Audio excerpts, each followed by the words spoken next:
Hi,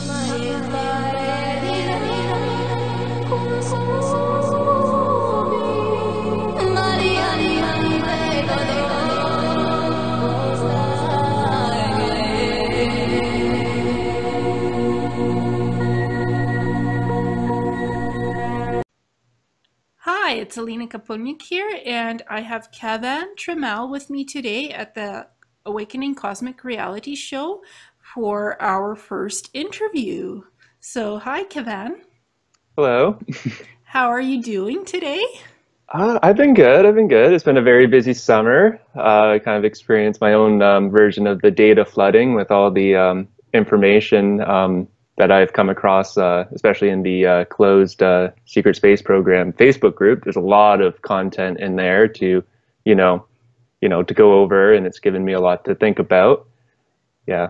Yeah, and I've had some of my own experiences with data dumps as well as recently as 2 weeks ago when I had a secret space program, MIC Military Industrial Complex, TR3B pilot visit me through a telepathic psychic communication, and his silver triangular craft was hovering above my house near the two trees. So, and that's just in my window out there, so I could see him from my backyard, and it was a silver craft, and it was up close and personal, like, well, trying, I'm not doing a very good job of this, but it doesn't Yeah. matter. And he's like, there's stuff going on in the Arctic and Antarctica that I want to tell you about, and he's male. So that was interesting, and I sent you that, what Aaron sent me. He said, look up this article about airships in the Arctic and about diamond mining and what they're doing, and that they're using hover drones as well. So, and I'm like, oh, can you prove this? And he said, here's the key terms for the article, airships are Antarctica. Type that in and the article will pop up, and indeed it did. And what I noticed, some of the images had Canadian flag on the drone airship. Yeah, I remember you showing me that when Aaron made contact with you, and he gave you those links to check out, and I found that really surreal because I do have memories of flying in the TR-3B in the Arctic, and the more I looked into it, I always thought it was like a natural sinkhole that the TR-3B would lower itself down into and then go into this like side chamber. But Mm-hmm. when I actually looked at the links that you did in your presentation, because it went in like that, like in the picture, and I Yeah. remember it going in like that, and that's from mining. So it's not like a natural sinkhole. It was dug out from the mining, and then once they get the minerals or whatever they're looking for, they still use it as a like an internal base after they're done mining. And so that was just surreal when I saw that image of that airship over the that like how it goes down into like steps. Mm-hmm. Yeah. Yeah. And I was shocked because Aaron said he's 29, with sandy brown hair, 6'1", that he was from Nova Scotia originally in Canada, and that his family moved to Georgia and Alabama in the southern states. I actually don't know much about the US, so I went and had a look to make sure Georgia and Alabama are in the southern states, and they are. So did a bit of research because he telepathically told me this is, where I'm from.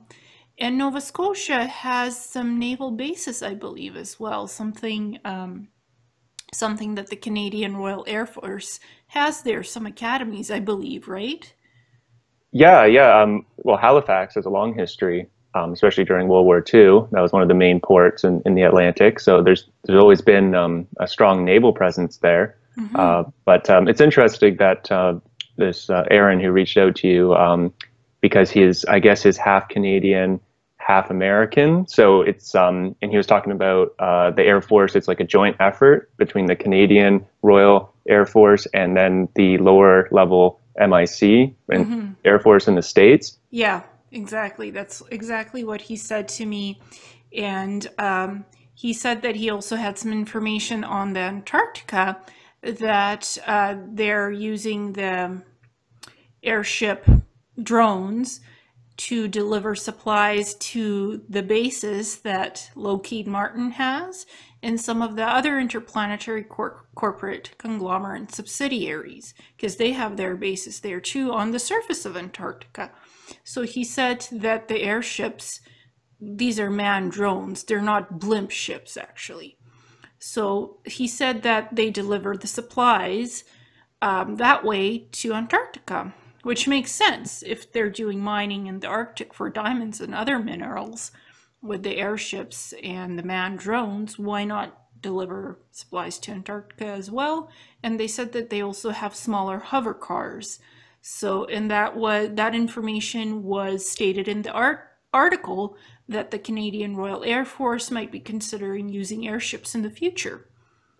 Well, I found it interesting on that website. It was they're talking about how it's prototypes, possibly geared towards like 2035 or something like that, and they're considering it, and like, that's part of the trickle disclosure, because what I saw in those pictures, I already remember having flashbacks of that back in like 2008, 2009. So yeah, like it's not prototypes; they already have this stuff, but the way they trickle out, you know, the disclosure on the websites.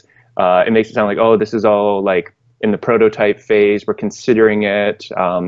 But no, they already have that stuff. And I think it's interesting that, you know, there's definitely a lot of stuff going on in Antarctica, because there's a lot of laboratories there where they do a lot of the genetic stuff outside of like the law, I guess you could say. But in the Arctic, there's still quite a bit going on in the Arctic. And like, you know, like there's two poles, and there's access to the inner Earth at both poles. And I guess they're in the Arctic, they're trying to find some of the inner Earth civilizations, that especially the ancient civilizations. Like I'm not sure if it's actually ancient builder race or not, because there's been a couple different civilizations that have used the poles as a base.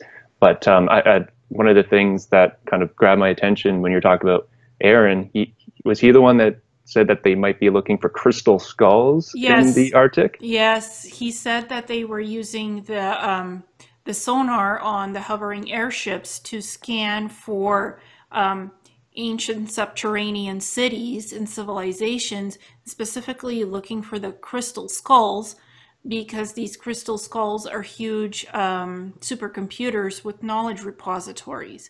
So that's what he said exactly. And they have the deep penetrating sonar equipment, radar equipment on these airships that could just scan over the surface of whatever, you know, ground that they're considering mining or excavating, and it could find these artifacts actually. Well, it looks for the cities and then the artifacts, and it could come up on the scanner what actually is preliminary there, and then they'll go and excavate if it's looking promising. So that's what he mentioned. He didn't really go into too much detail about it. He gave me bits of information, and he also gave me some images of Air Force patches that looked that actually had the triangular TR-3B craft launching into the sky. So that was one of the patches, and it had a grid around it. So that was interesting. And the other one had the wings and a star and something else below it. And that fits with some of the secret societies and Masonic symbols as well.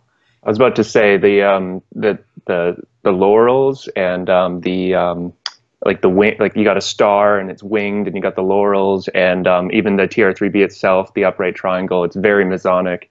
That I remember you showed me the one image where the TR-3B is launching up, and I think it kind of denotes that this is a northern hemisphere operation, because it's going up towards the North Pole. It wasn't flying downwards; it was flying upwards towards the North Pole.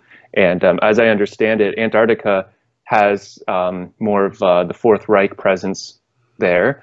And so in terms of Solar Warden, they have like their own presence at the North Pole? Because I know politically we're always looking at things kind of more from an east to west, you know, the Western world and the Eastern world. But in terms of the SSP, they're situated more at the poles. And then secular humanism, surface politics, and the lower level MIC stuff's kind of caught in the middle. But you got the Solar Warden at the northern hemisphere, and then you got the Fourth Reich at the southern hemisphere at the poles. So I found that interesting. Yeah. Yeah, and I don't know much about the Arctic. I know there's different types of mining, but Aaron said there's rare diamonds, some kind of rare diamonds up in the Arctic. So that was interesting to me because De Beers is one of the most huge corporations for mining diamonds in the Arctic. I looked it up. I actually went and did some research about it. And I also looked up on Lockheed Martin website, and they have their airships. They're actually making these things for tourism and mining operations. So, and they're using helium to power them. So they're not advertising them as drones. They are advertising them as hybrid airships. What Aaron said was full drones, not hybrid airships, but drones. So does that mean they're automated then? Or do they have a crew? Both. It could have both. It could be automated and it could have crew. So, but the hybrid airships actually use helium to power the ship. So it's sort of based on the old style blimp technology, but it isn't. So I think that that's what's the in development stage. But we know it's more than that. And has Aaron made any more contact with you since then?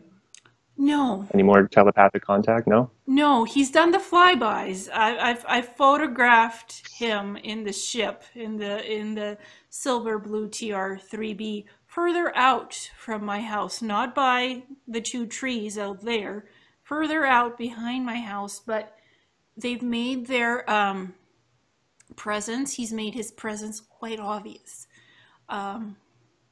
Now, I've told the SSP I don't want to be part of them, not the lower MIC, not the top ranks of the SSP Secret Space Program, ICC. I don't want to go back to Mars. I don't want to go back to the moon bases. Like, I did 60 in back of that.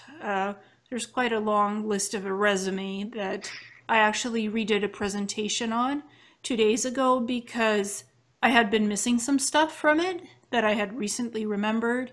And I had been talking to another person who's prominent in the ufology community who's actually done some secret space program conferences. He was the head presenter and organizer of them. I'm not going to mention the name. Doesn't matter who the name was, who the person was. But I shared with him some of the stuff that I've remembered from the SSP.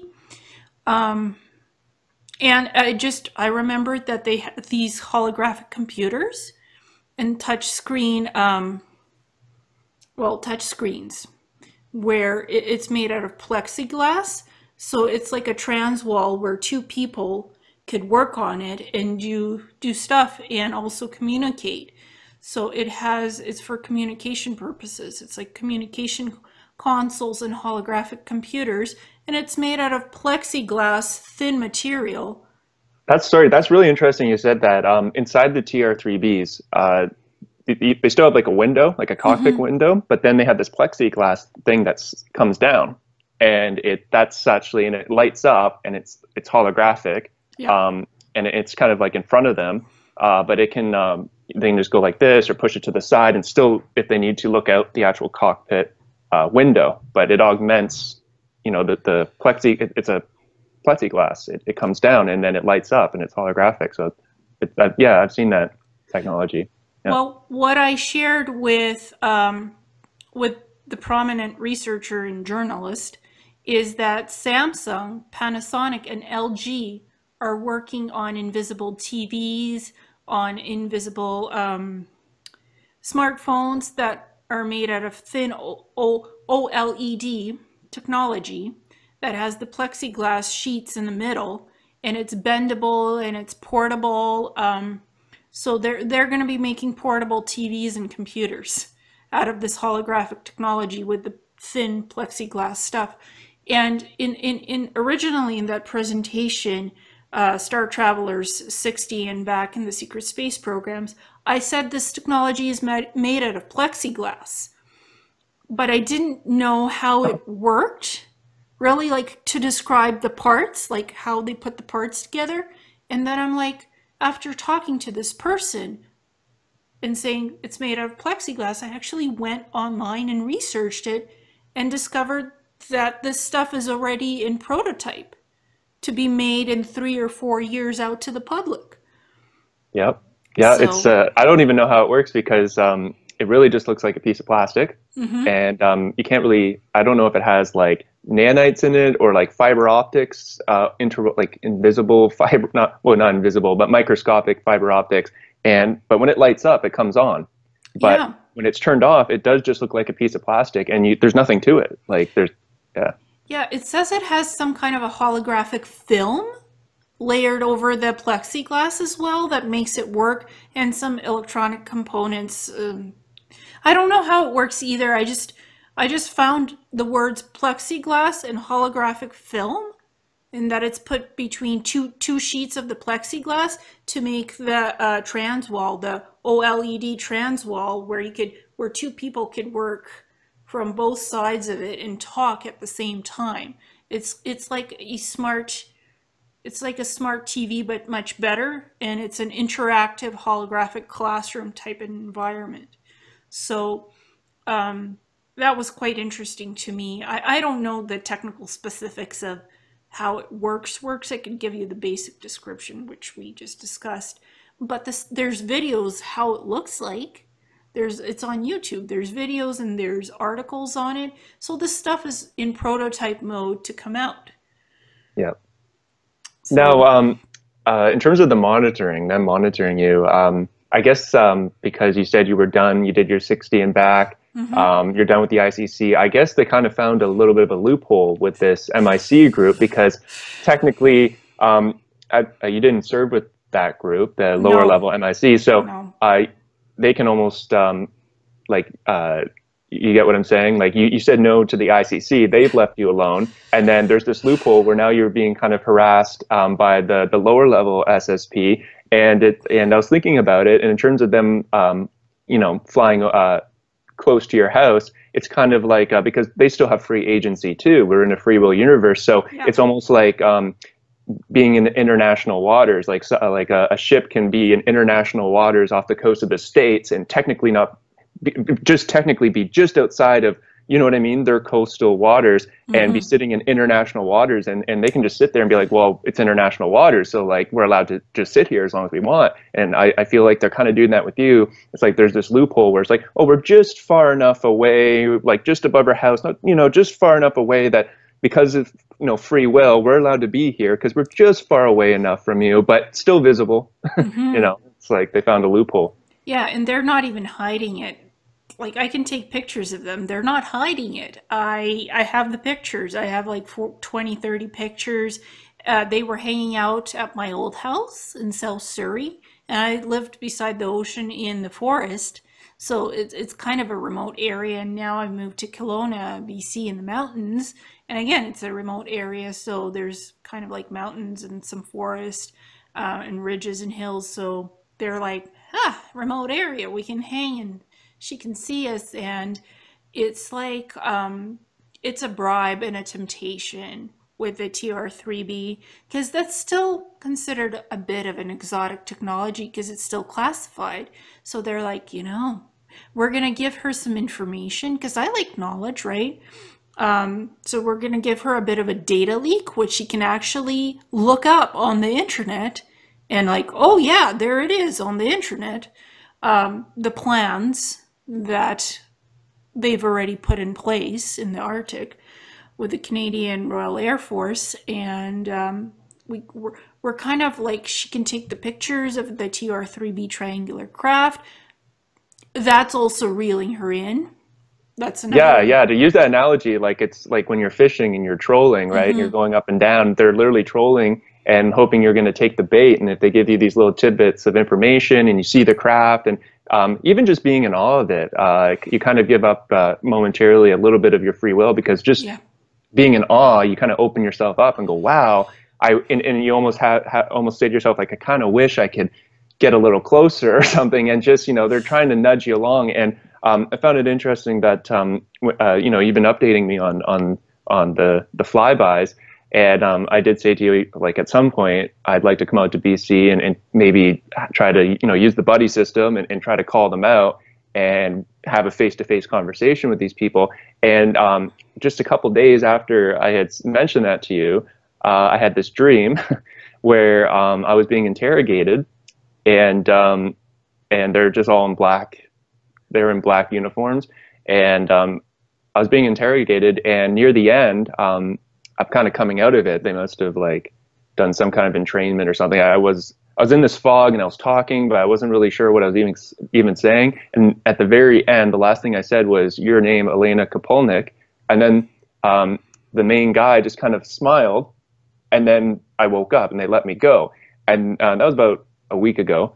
And just last night, oddly enough, same thing. I find myself just like kind of in this fog in this room, and same people. I think there's three of them, like two gentlemen on either side of me, with the main guy in front of me, and I couldn't really. The two guys were just kind of standing kind of in my peripheral.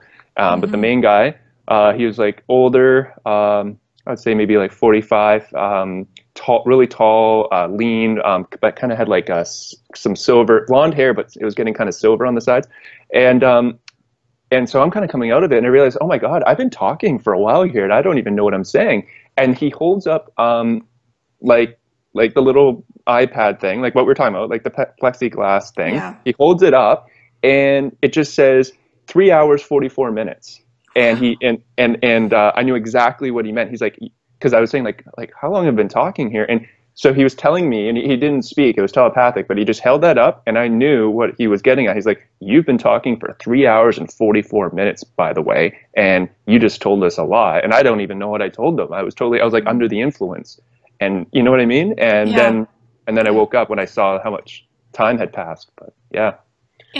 And that's not surprising to me, because I found two images that look like you and I. A blonde woman with her hair swept up in this, she's muscular, in a t-shirt and jeans.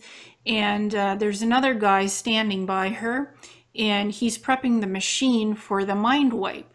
He's prepping the machine that goes over like a headband over your head, with the electrodes attaching to your head that have the electromagnetic frequencies to do a mind wipe on you and do memory erasures, or even reprogram your personality.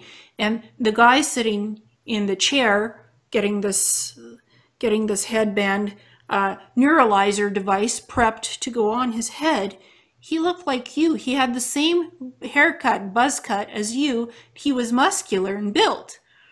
So he looked. Yeah, I saw that. That was funny. Because you were saying it was hard to find an image of someone that kind of looked like me, but just the shape of his head, and like he had a little bit of scruff, and just the shape of his like nose and his cheekbones and everything. It really looked like my face. And then the blonde girl, kind of had your shape of mouth and the jawline and everything, and it kind of did look like us. Yeah. Yeah. So maybe I did some mind wiping on you at some point in the SSP, and I don't remember it, but the pictures, like they say, pictures don't lie.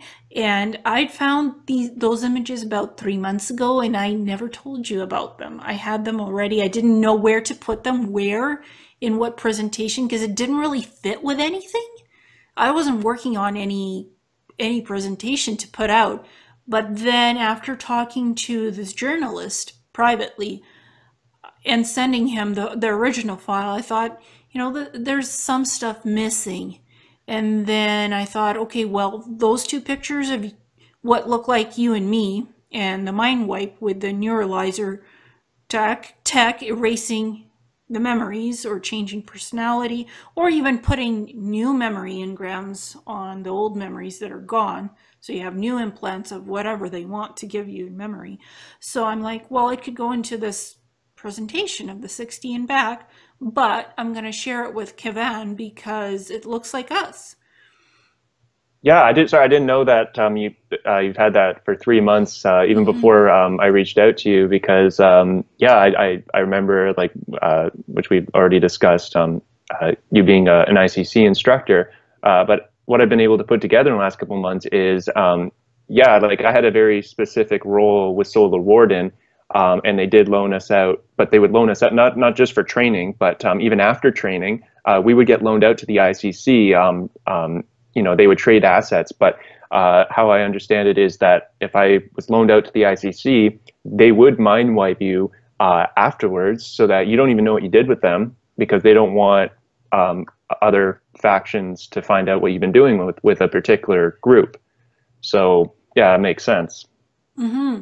And for me, when I find these images that look very similar to us and other SSB experiencers who I've had interviews with, because remarkably, I have images of two other experiencers who I've talked to, like, and I found those images right after I talked to them. So it's eerily fascinating that this pops up somewhere on the internet. Somebody drew people that look like us, and in scenes, in specific scenes Mhm. that we had experiences of.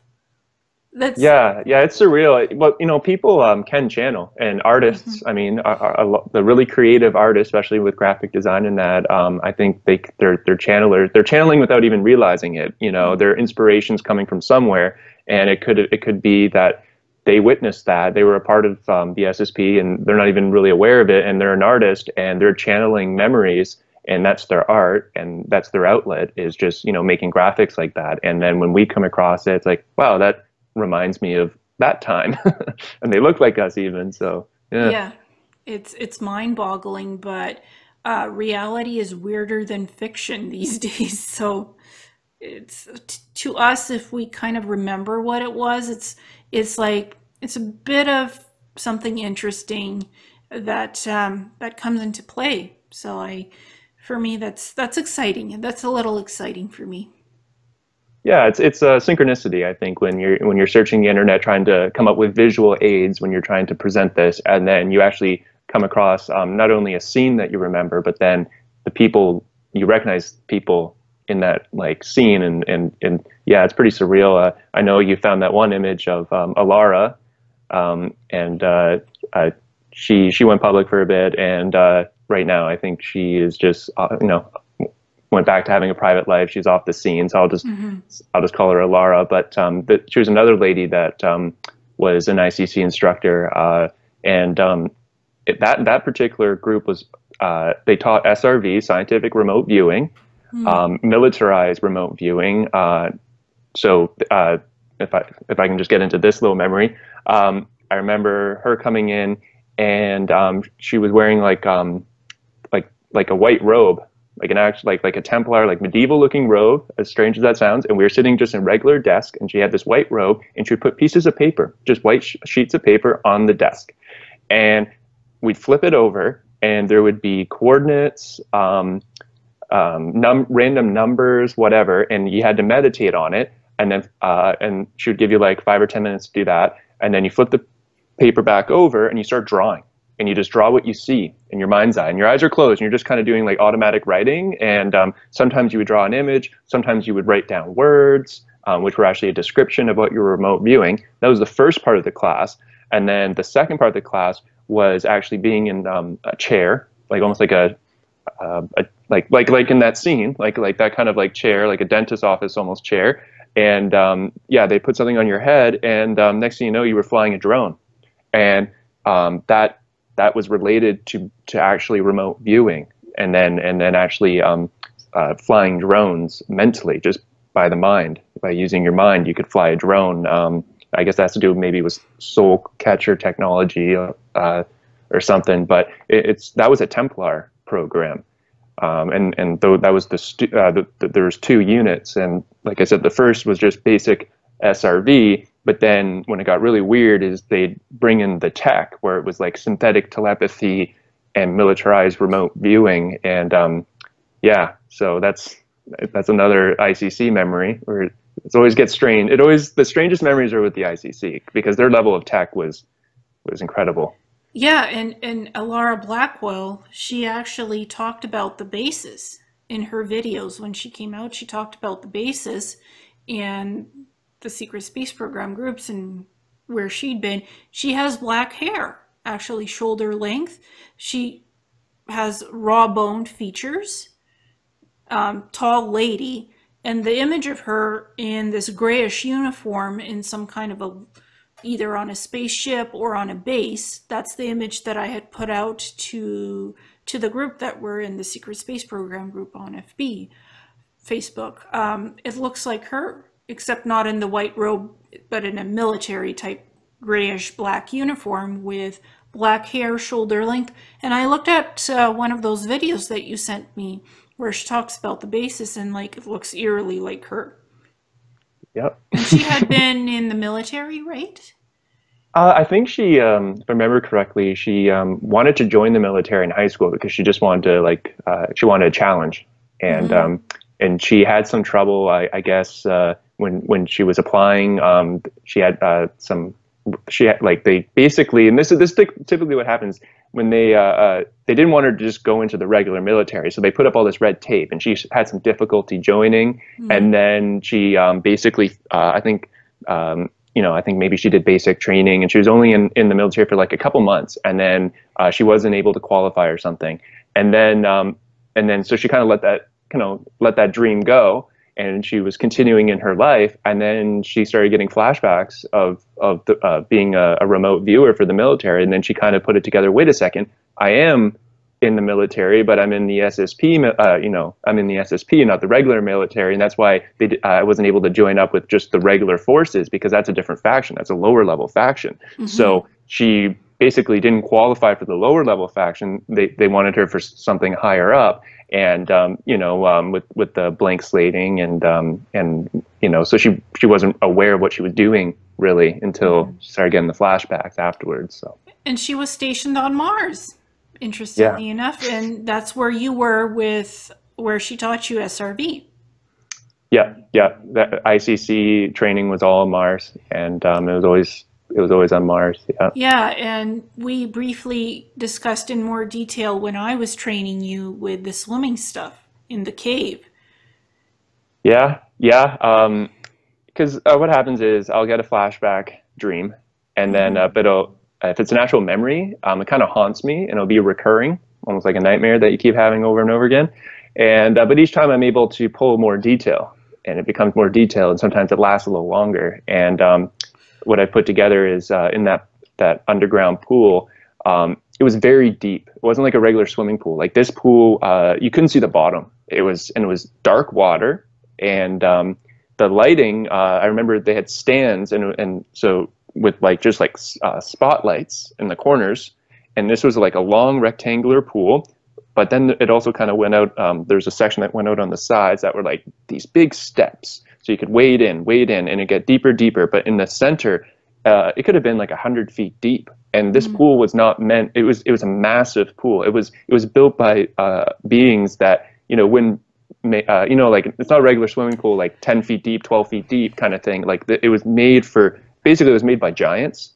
Yeah. And yeah, and so you knew that like when you were treading the water, that like you're gonna like you can't touch the bottom, and I'm not sure exactly. This is where it gets fuzzy because I know I did eventually go under the water. I dropped out, and I understand they can bring you back to life, especially if Mm-hmm. the whole body's intact. So someone drowning, they can resuscitate you fairly easily with their technology. Mm-hmm. So basically, they wanted to test your survival dynamics, and so you treaded water until you died of exhaustion and you just drowned. And then so Mm-hmm. that's where it gets fuzzy because I remember drowning, and then that's obviously where it ends.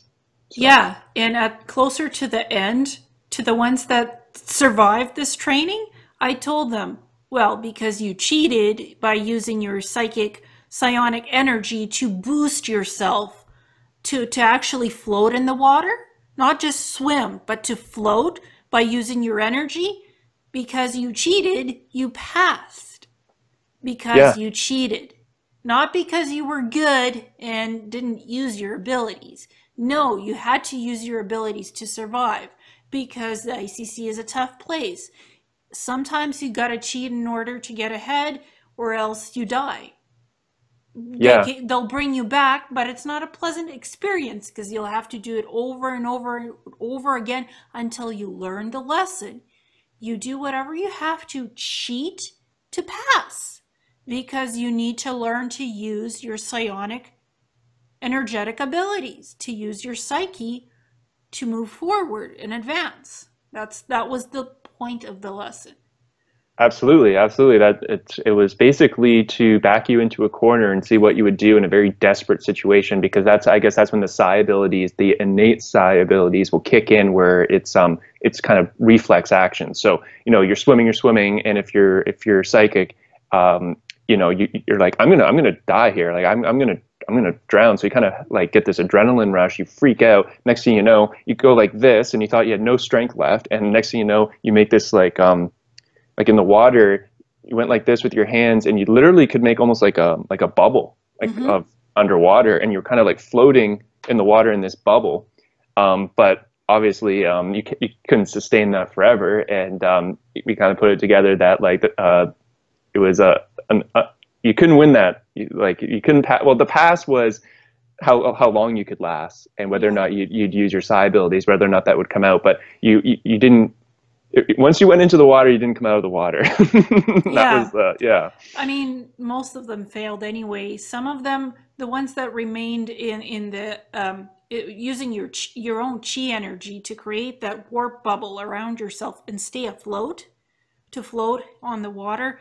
The ones that did it the longest won the prize of advancing forward to the next testing. The ones that failed went back a few levels and had to redo it over and over again until they got the point of the lesson.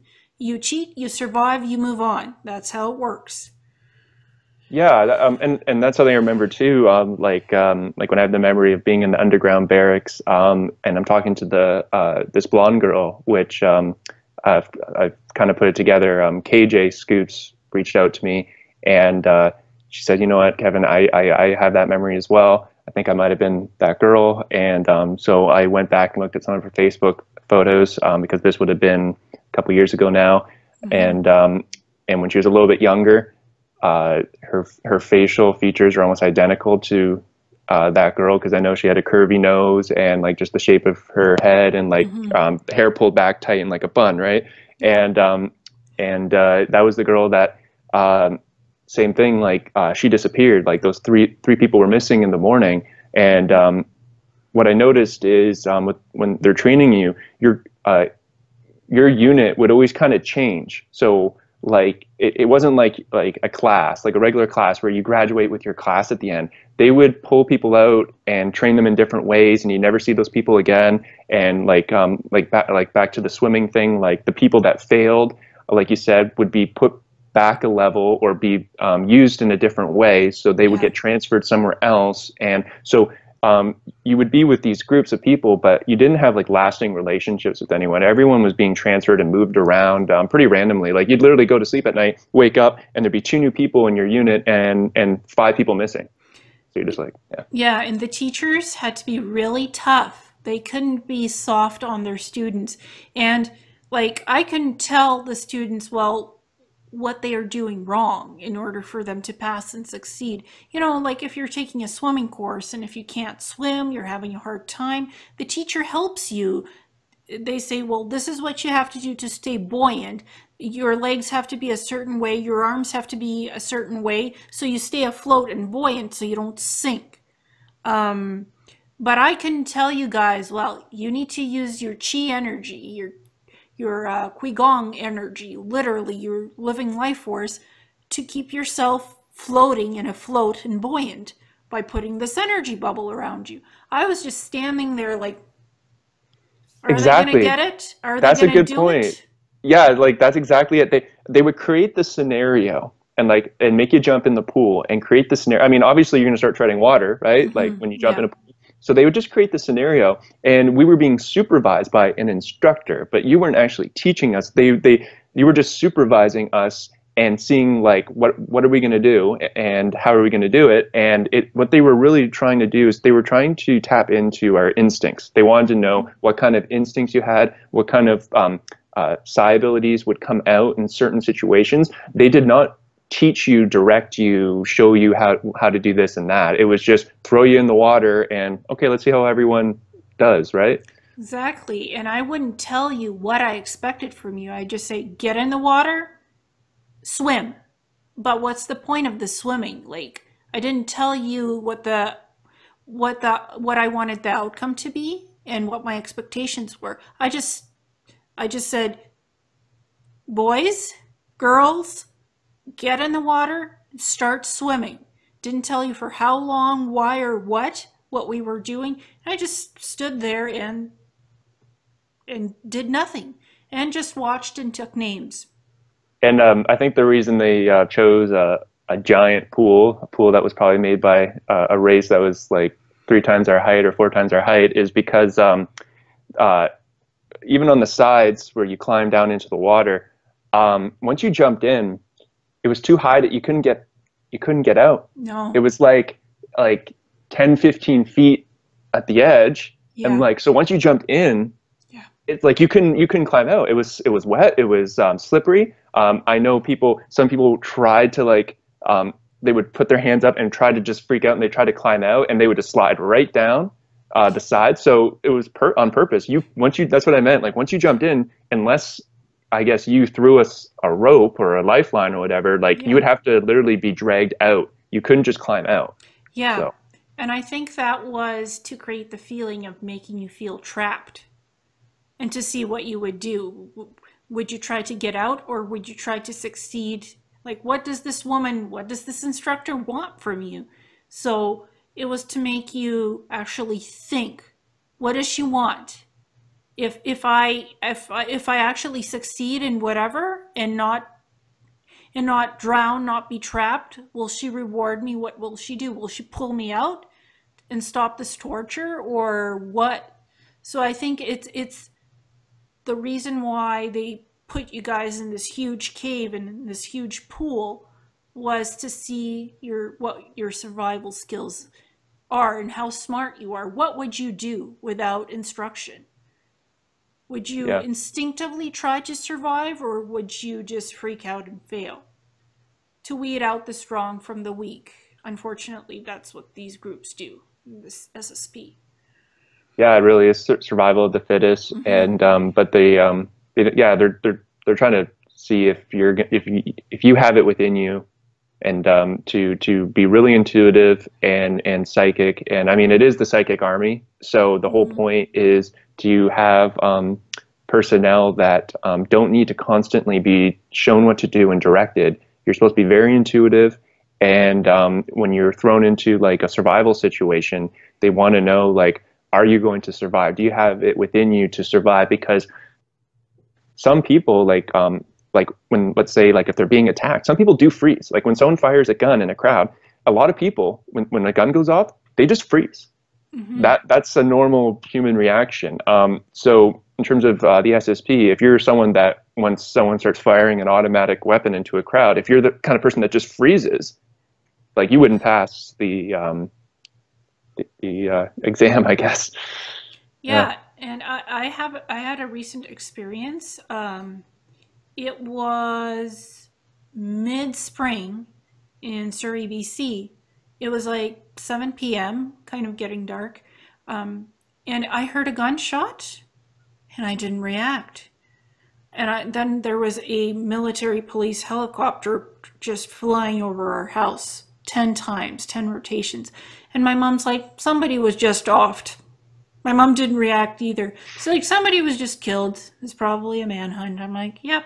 It was right beside our house because we live in the forest. So they were hunting somebody. And my mom and I didn't have the usual reaction of, scared, My mom was in the backyard, so she saw the helicopter and I heard the thump, thump, thump. And my mom's like, it's just murder. Somebody was just killed or injured and they're on the manhunt. And I'm like, yeah, totally. And she's like, maybe this is happening because you're putting something out, some disclosure on YouTube. What the heck are you up to? And I was just disclosing the cybernetic labs, meat labs on Mars bases. Right. So, and that's when that thing happened. So I'm like, I think there was an alternate reality, and it was a message to me. And none of the neighbors came out to see what was going on. The neighbors don't care. So what? It's a shooting. Who cares? Right. Well, I've noticed since we've been in contact, this happened when right before when we edited our first conversation down to just to keep it on content point. So I before this, I didn't have a lot of surveillance. Before I talked to you, I didn't have. I mean, the TR3B has flown over me a total of 5 times since 2008. So not a whole lot of surveillance. But I literally hit enter to send you the email for the edited sound file, and this black jet. And I actually have never seen a black jet. Okay, I've seen jets fly over in Canada before. I've never seen a black one. This almost looked like in the movie Top Gun, that the old Russian MiG. It was really long, and it looked like an old Russian black MiG. And this thing went screaming over the house. And you know, I'm in Cambridge. It's a fairly small town, and not like a whole lot going on here. And it just comes screaming over the house the second I click enter. And I'm like, what the heck was that all about? And I mentioned it to you, and you're like, oh yeah, like people are used to that. You know, when they send me something or I send them something, they're, you know, you get used to it. I'm like, oh geez, okay, wow, that's yeah, synchronistic, I guess. Pretty much, I call it the file rank serial number. It's like roll call. When you're about to put out something, you're about to do an important interview, and you're going to drop some important information about something that you remembered, SSB or military or whatnot, bam, something weird is going to happen, something unusual, creepy. You're going to get somebody flying over you, like a helicopter, military police. Somebody's going to be oft killed, injured. You're going to see something really weird, and it's a message to you, like, you might think twice before you put this out. And I'm like, I'm still going to do it, because at this point, whatever you want to do to me, it's not going to faze me. I don't care anymore. Yeah, I guess after a while, it's the shock and awe. You know, you just get so used to it, you become desensitized to it. You know, I've noticed I haven't seen the black jet again, but just regular jets have been flying over the house, and helicopters, and I really, before I went public, I really was not being monitored at all. And how I understand it is, it's you know, I try not to be too egocentric, so I don't want to think they're just flying over because of me. I think they have a flight plan, and they have like a couple rounds to make. Like they have like a list of people that are under surveillance or under observance. So they create a whole flight plan for the whole night or whatever. And you know what I mean? So there's probably 20 houses that they are going to hit that night, and they just suddenly send you that message like, hey, yep, you know, like we control the airspace, we're flying over you, like, you know, like you are under observance, just, you know, so they subtly send you message. But sometimes it's not so subtle, like when yeah, you're well, geez, like, seems to have every time I'm about to do an interview with you, the night before I have some kind of visitation. Like last night, apparently I was talking for 3 hours and 44 minutes, and I don't even know what I said, but once I get going, I do talk a lot. So I guess they had me under some kind of influence, and I was pretty surprised when he held that up, and I was like, oh wow, okay, I must have been talking for a while, like said a lot. But I mean, they already know everything I know. I think it's just a question of you know, am I going to talk or not? And I think they know that at this point I am a talker, and I'm hoping that actually will keep them from using me again. This is something I asked Carl with my follow-up session.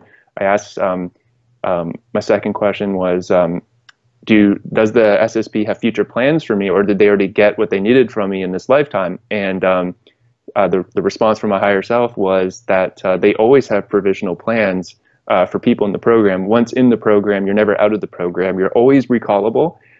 So you're always kept under observance, and depending on your behavior, I guess what they really want to do is they really want to contain people. So they really want people to be afraid to speak out. And what I've come to this realization that I know a lot of people are so afraid about going public, just because they're worried about gang stalking, and they're worried about harassment and like literally like getting abducted because you're speaking out. But what I've come to realize is that's actually your power play. Once you get out there and you actually start talking about this stuff, they know that you're kind of compromised at that point, in the sense that if they bring you back into the fold and they start using you on missions, if you're a talker, you're going to be divulging all this information. And if you're someone like myself and yourself who for some reason the blank slating isn't too effective, we seem to at least remember at least something from that night or something from that mission, and then we make a video about it. I'm hoping this is our power play, and they so that they'll kind of leave us alone, because we basically can't keep a secret. We're talkers, so they want people who are afraid and controllable and are too afraid to speak out, and Yep. So. Yeah, exactly. And right when you were saying that, the video froze for like a second. That was interesting. So I think you were saying the ones that are afraid and the ones that are controllable, they like to take them the most, and we're the talkers and the blabbers, so we're not the most, secretive people to keep the secret. Exactly.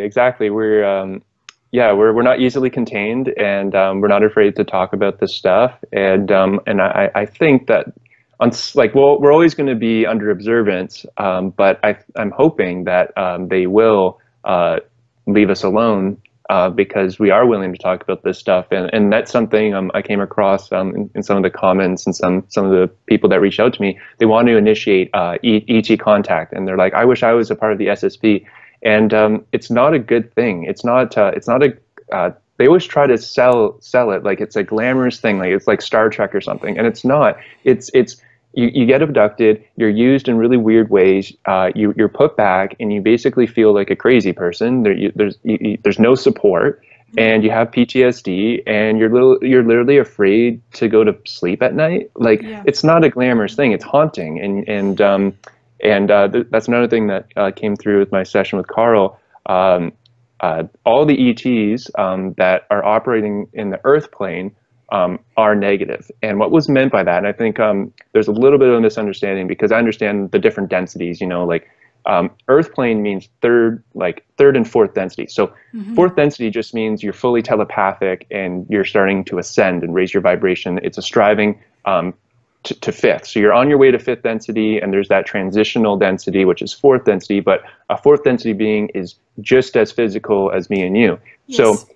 So that's what's meant by the Earth plane, the physical plane. So if something comes here in a craft, because it has a physical body to manage, it still lives within the survival dynamics. So they could possibly be negative, or have the capability of being negative. They can lie, they can cheat, they can, it's kind of like, like they have a body to manage, so they could get desperate at any time, and like if they're dying of thirst, keep all the water for themselves, kind of thing, because you know what I mean, because of the survival dynamics. Yeah, for sure. So they're not enlightened beings. Like they're just, they have a lot of technology, but they're not much more evolved than we are. I mean, an Earth plane physical being, third or fourth density, they have their own agendas, and when they're coming here in craft, they're always coming here under the cloak of secrecy. And anything that operates under the cloak of secrecy, it's like, why does it have to be secret? It's because on some level they're trying to hide what they're doing, because they know that if people knew what they were actually doing, they wouldn't agree with it. It would be shameful. That's why it's the SSP, the Secret Space Program. The reason why it's secret is because what they're doing is so horrific that they know that they have to cover it up, just like someone trying to cover up a crime. Yeah, and they also take children too.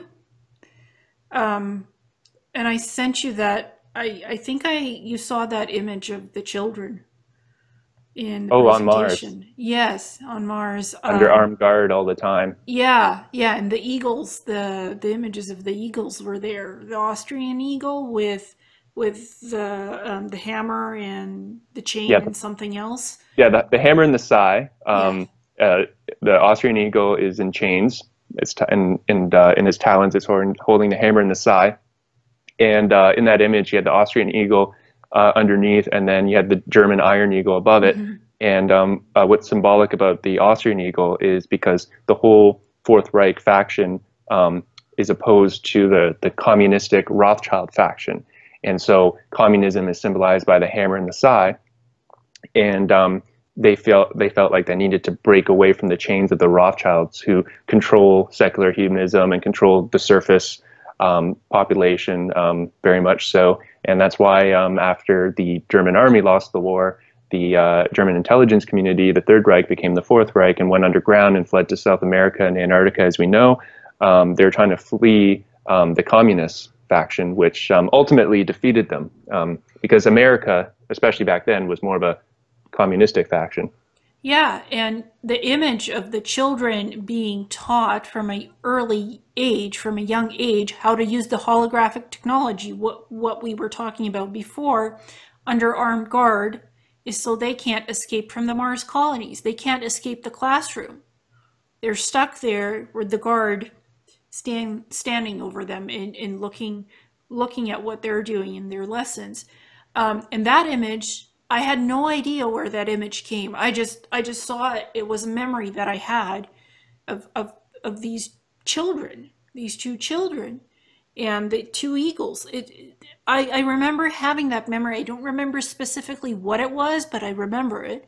And the image was another synchronicity moment. I wasn't planning on putting that in the presentation, but it energetically, I'm like, man, I have to put this in because people need to know that they're using children. But that image, I later learned, comes from a concept for the Avengers movie, of the Avengers station, platform station, out in space somewhere. Mm. And it's tied with Agents of S.H.I.E.L.D. as well somehow in the movie.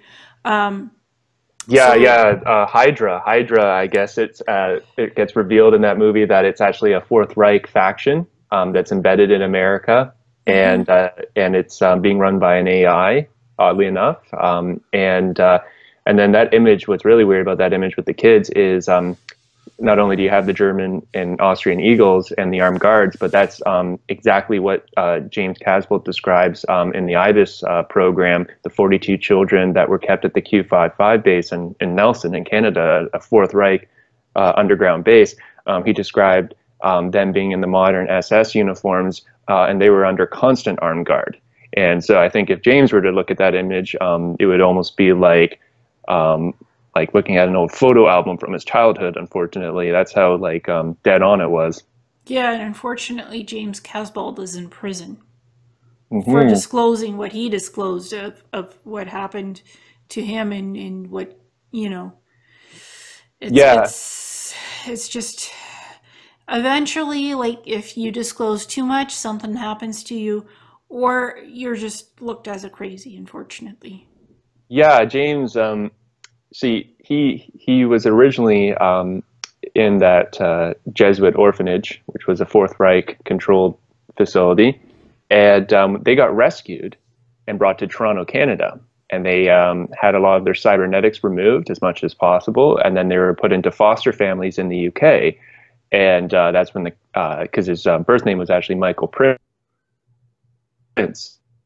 got adopted into the Casbolt family, which was his mom was worked for MI5, and it was through MI5 that the Ministry of Defense they adopted these children, found them homes, but they were groomed to become a part of the Rothschild faction, and which it is has nothing to do with secular Judaism, but it is technically a Hebrew family.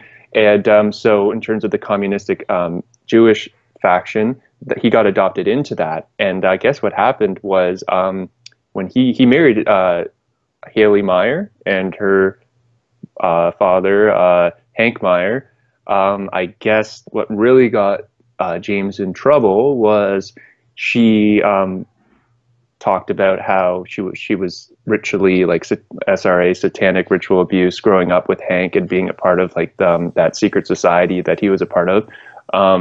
I guess he is considered the Pindar, which is the penis of the dragon within the Illuminati. So what happened to James is he, at the bases at the Barge conference, actually named Hank Meyer as the Pindar. So he named names. He was going to reveal what Haley revealed to him about being abused by Hank. That's why he was charged with blackmail and put in prison, because he was basically blackmailing a billionaire in America. And this guy apparently is the Pindar. And what happened, the big turning point was at the Summersby auction. He goes into the washroom and an Opus Dei agent says something to him in Latin, and Opus Dei and the Vatican is actually a Fourth Reich faction as well. If you look at the history between the fascists, in World War II, Mussolini and Hitler, Mussolini was one of the Allied or Axis allies, and so this Opus Dei operative hands him a pistol, says the command, and I guess James, all of a sudden, growing up in the with the Fourth Reich Nazis, all his programming as a kid came back to become an assassin, because that's actually what the 42 children were. They were trained to be assassins, and all that just came back from his childhood. And he walked out and started shooting people and went on a shooting spree. And of course, there were Rothschilds present and a couple other inner circle families, and some of them were injured, some of them were killed apparently, and they completely covered it up. It happened on like the 40th floor of a major skyscraper in Manhattan, so no one heard anything. It was all soundproof in there, and he went on this little shooting spree, and then the Opus Dei operative had a car waiting for him. Him and Haley went down into the elevator, into the parking garage. Everyone was still panicking and freaking out. They got into a car. They drove away. The Opus Dei people put him up in a hotel, I think somewhere in Texas or something. And he was in a hotel for 3 months, not sure what was going to happen to him, whether or not the police were going to kick in his door and arrest him for attempted murder or murder. And then next thing you know, he I think there was a death warrant out, and eventually a couple months later there was a warrant put out on him, and he fled back to England. And this is where it all comes together: is when he fled back to England, that's when he got up on the stage at the bases at the Barge conference and revealed all this, what I just described. He revealed all that, and that's incredible. That's incredible. Yeah. He named names, and he actually went on a shooting spree, which got covered up by all these billionaires. They didn't want to call local police, and they handle that stuff themselves. But he was basically hiding out in a hotel room, and he had to flee.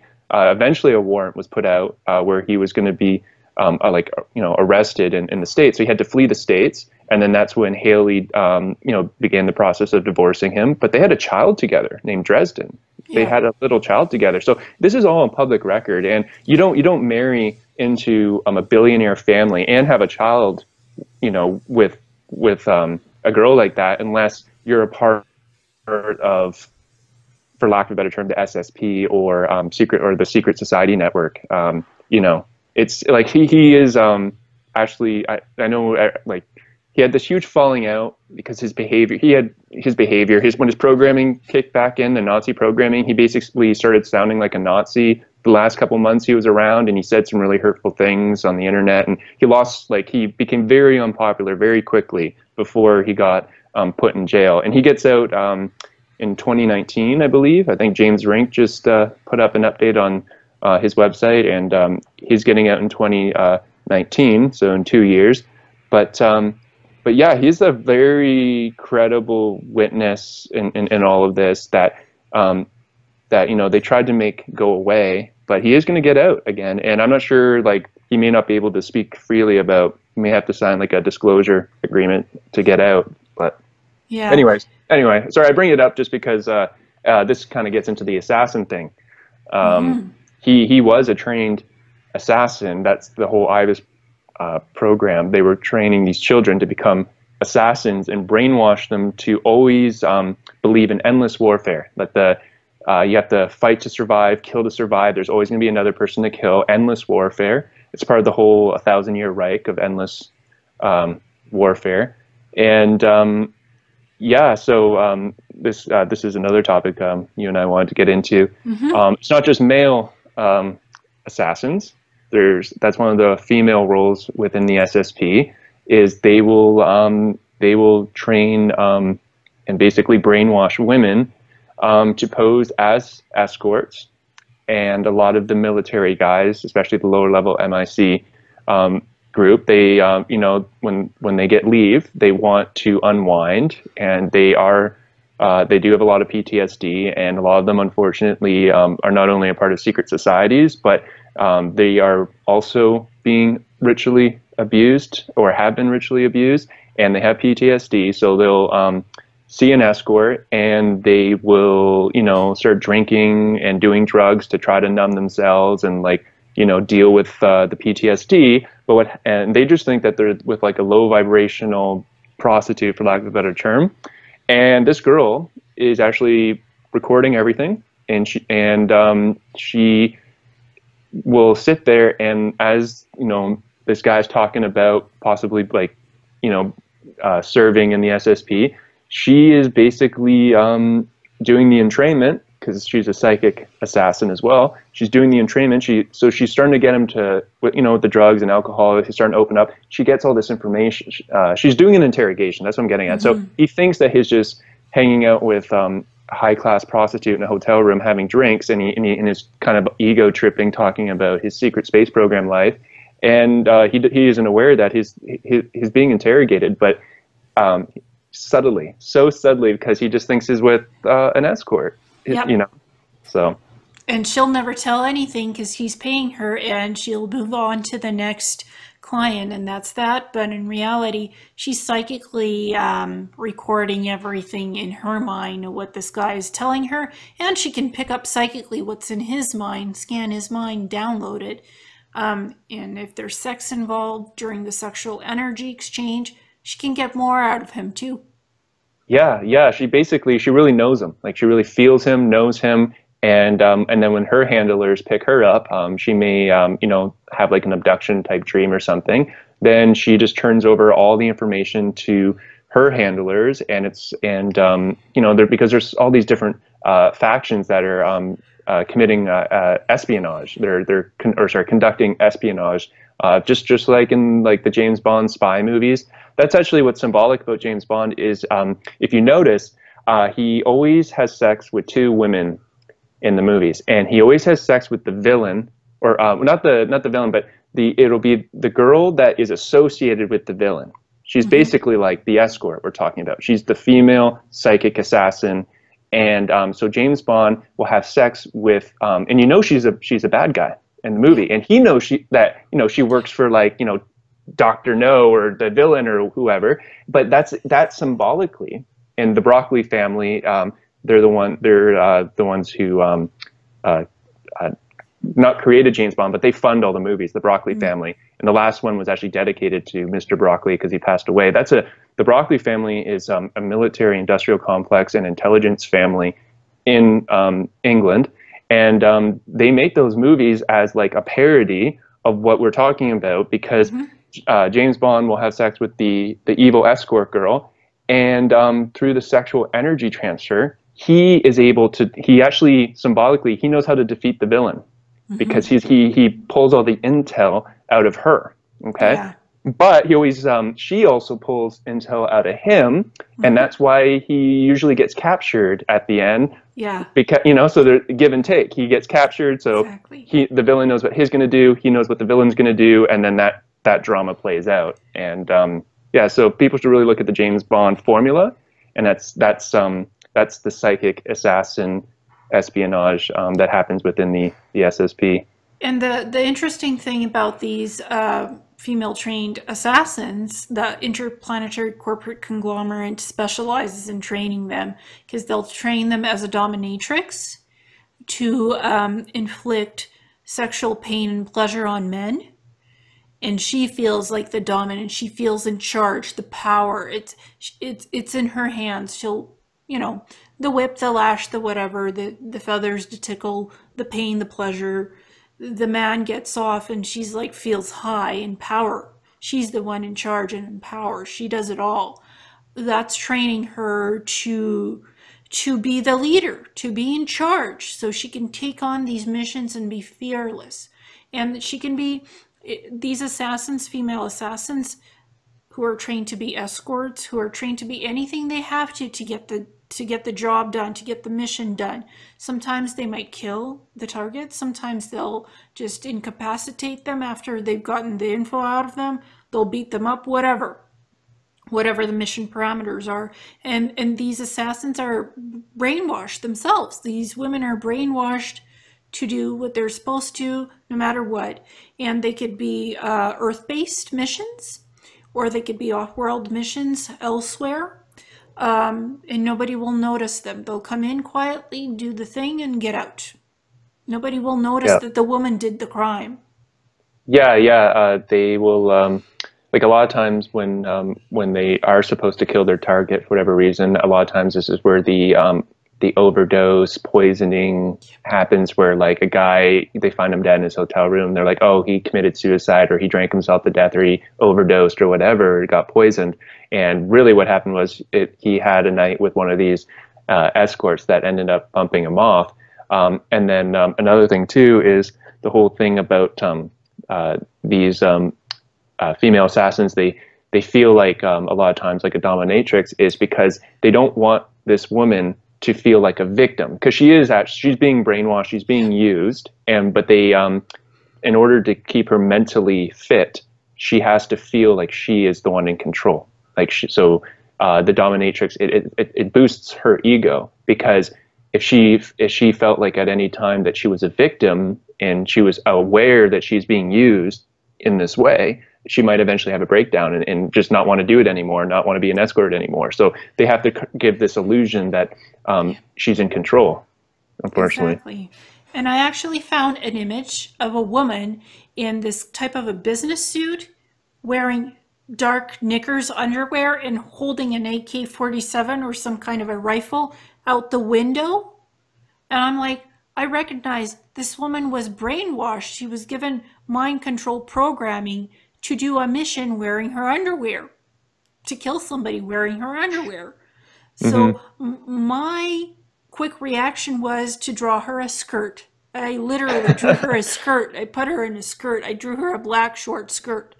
Um, and I put that in the Secret Space Program group. I actually published that image. Both of them, with the knickers and in the skirt. But I actually put out, I did a video, and I asked you for permission because you gave me a quote of exactly what you just said. So I put it out there with those images. And it's startling what they can mind wipe you to do and program you to do.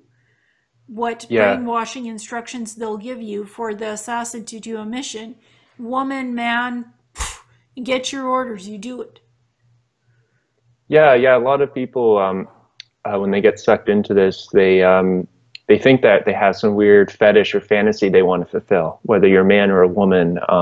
Whether or not you want to try being an escort, you think it's like this fantasy you have, and you're not aware that basically you've been reprogrammed, you've been brainwashed. You probably had an abduction experience you weren't conscious of. They gave you, this false kind of identity. It's Mm-hmm. literally like they give you a false identity. You think like you want to vicariously be a spy, or you want to vicariously be a dominatrix or whatever. And a lot of the time it's all contrived. It's not even coming from the person. They have been kind of programmed to take on this like false sense of identity, and yeah.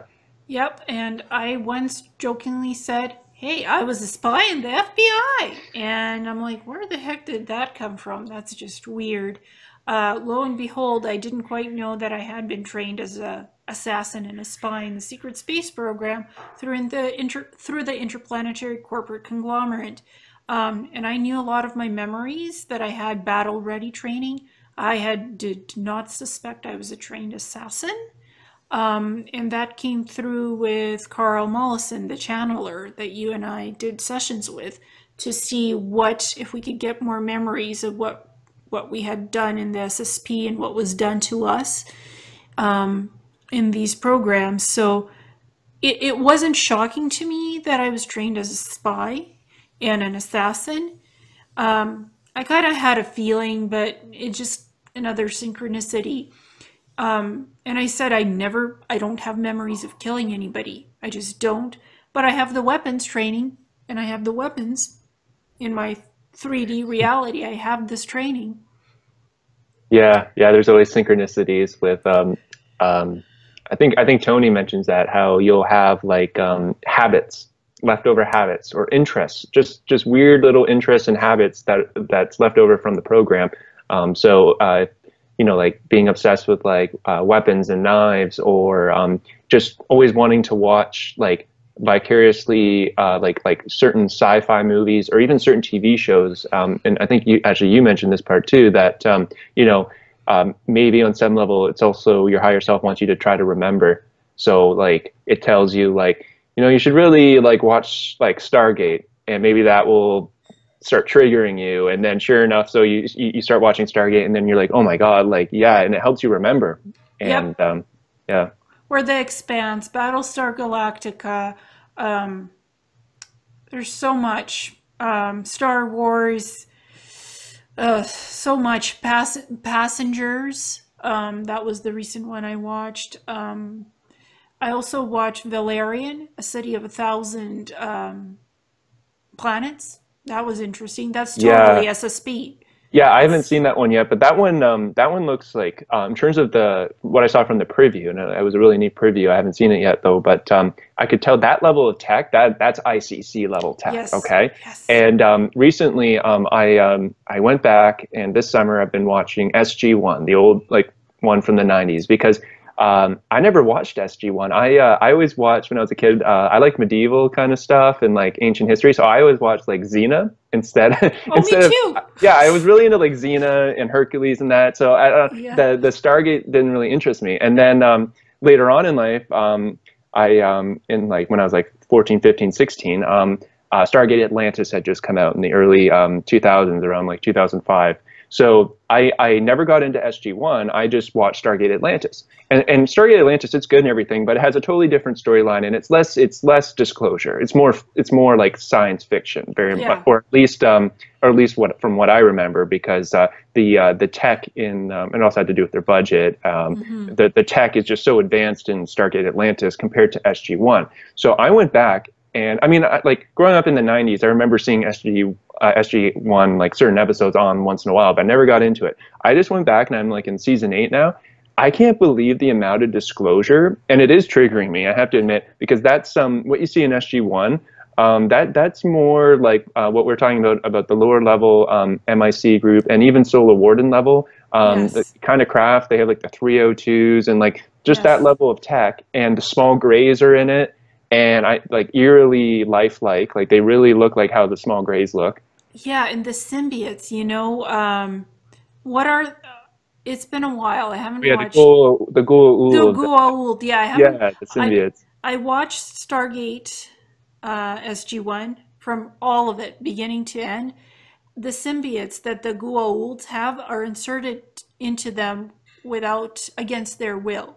They're used as soldiers for Raw and other, they even have the snake armament. Yeah, yeah. So, So that's actually why I brought it up, is because the Goa'uld system lords are the Anunnaki. yeah. Okay, and it's Amun Ra, it's Anubis, King Anu. Okay, Yeah, Anubis. Anubis. So like it really is what we're dealing with the Syrian Anunnaki faction, and they've been kind of in control of our solar system for thousands of the last couple thousand years, and then in Stargate.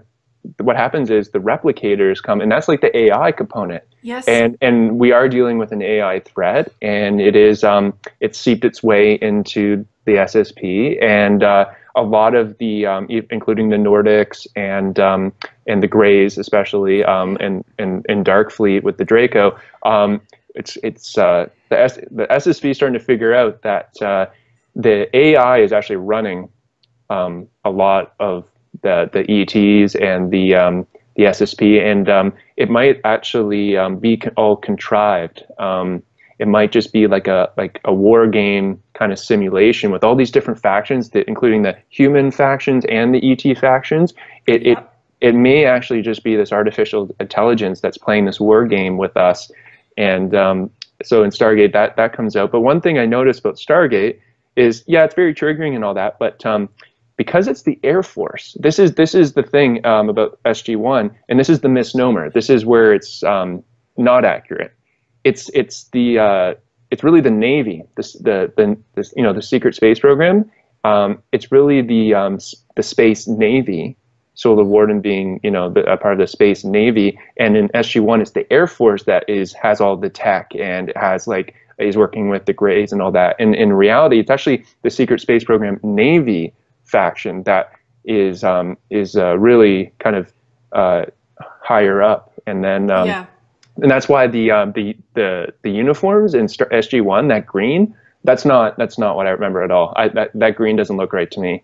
I remember more Navy colors, like the teal, like more of a teal jumpsuit and like a gray jumpsuit, and just I noticed that the uniforms they wear, they're in SG-1, they're still in jumpsuits, but the colors aren't right. Yeah, exactly. I remember gray, blue uniforms as well. And it's interesting going back to the symbionts and the Goa'uld. It just reminds me of the Ring of Archons, because they use these parasites. They could be energetic parasites, or they could be like those yucky parasitic worms or snakes or snails even, that either go into your stomach or go into your ear and then your brain. And it's disclosing that these Archon type beings exist. It disclosed it in Stargate SG-1 about the Goa'uld and the symbiote in the stomach, the snake-like creature in the stomach of the human symbiote. The human is the symbiote to the Goa'uld, basically. It's a parasitic energetic exchange where both live that way. And there's also a movie called The Host, where an energetic type of octopus being went into the human host's brain and lived the life of the human, because it couldn't have its own physical body. It had an energetic body. And then also another young adults show called The Animorphs, where the Yeerks, they were like snail parasitic type of a being. They go into the ear canal, into the brain, and take over the human host. And another alien species came in and gave the human teenagers the ability to change into different animals, and then back to human to battle these Yeerks. So, yeah, actually, I didn't put that together until now, and that's really interesting. You said that about the Goa'uld. I guess that's symbolic. The symbiote is symbolic of entity attachments, and people in the SSP are notorious for having entity attachments. That's actually is what's controlling them and driving them and running them in the SSP. So I just put that together because,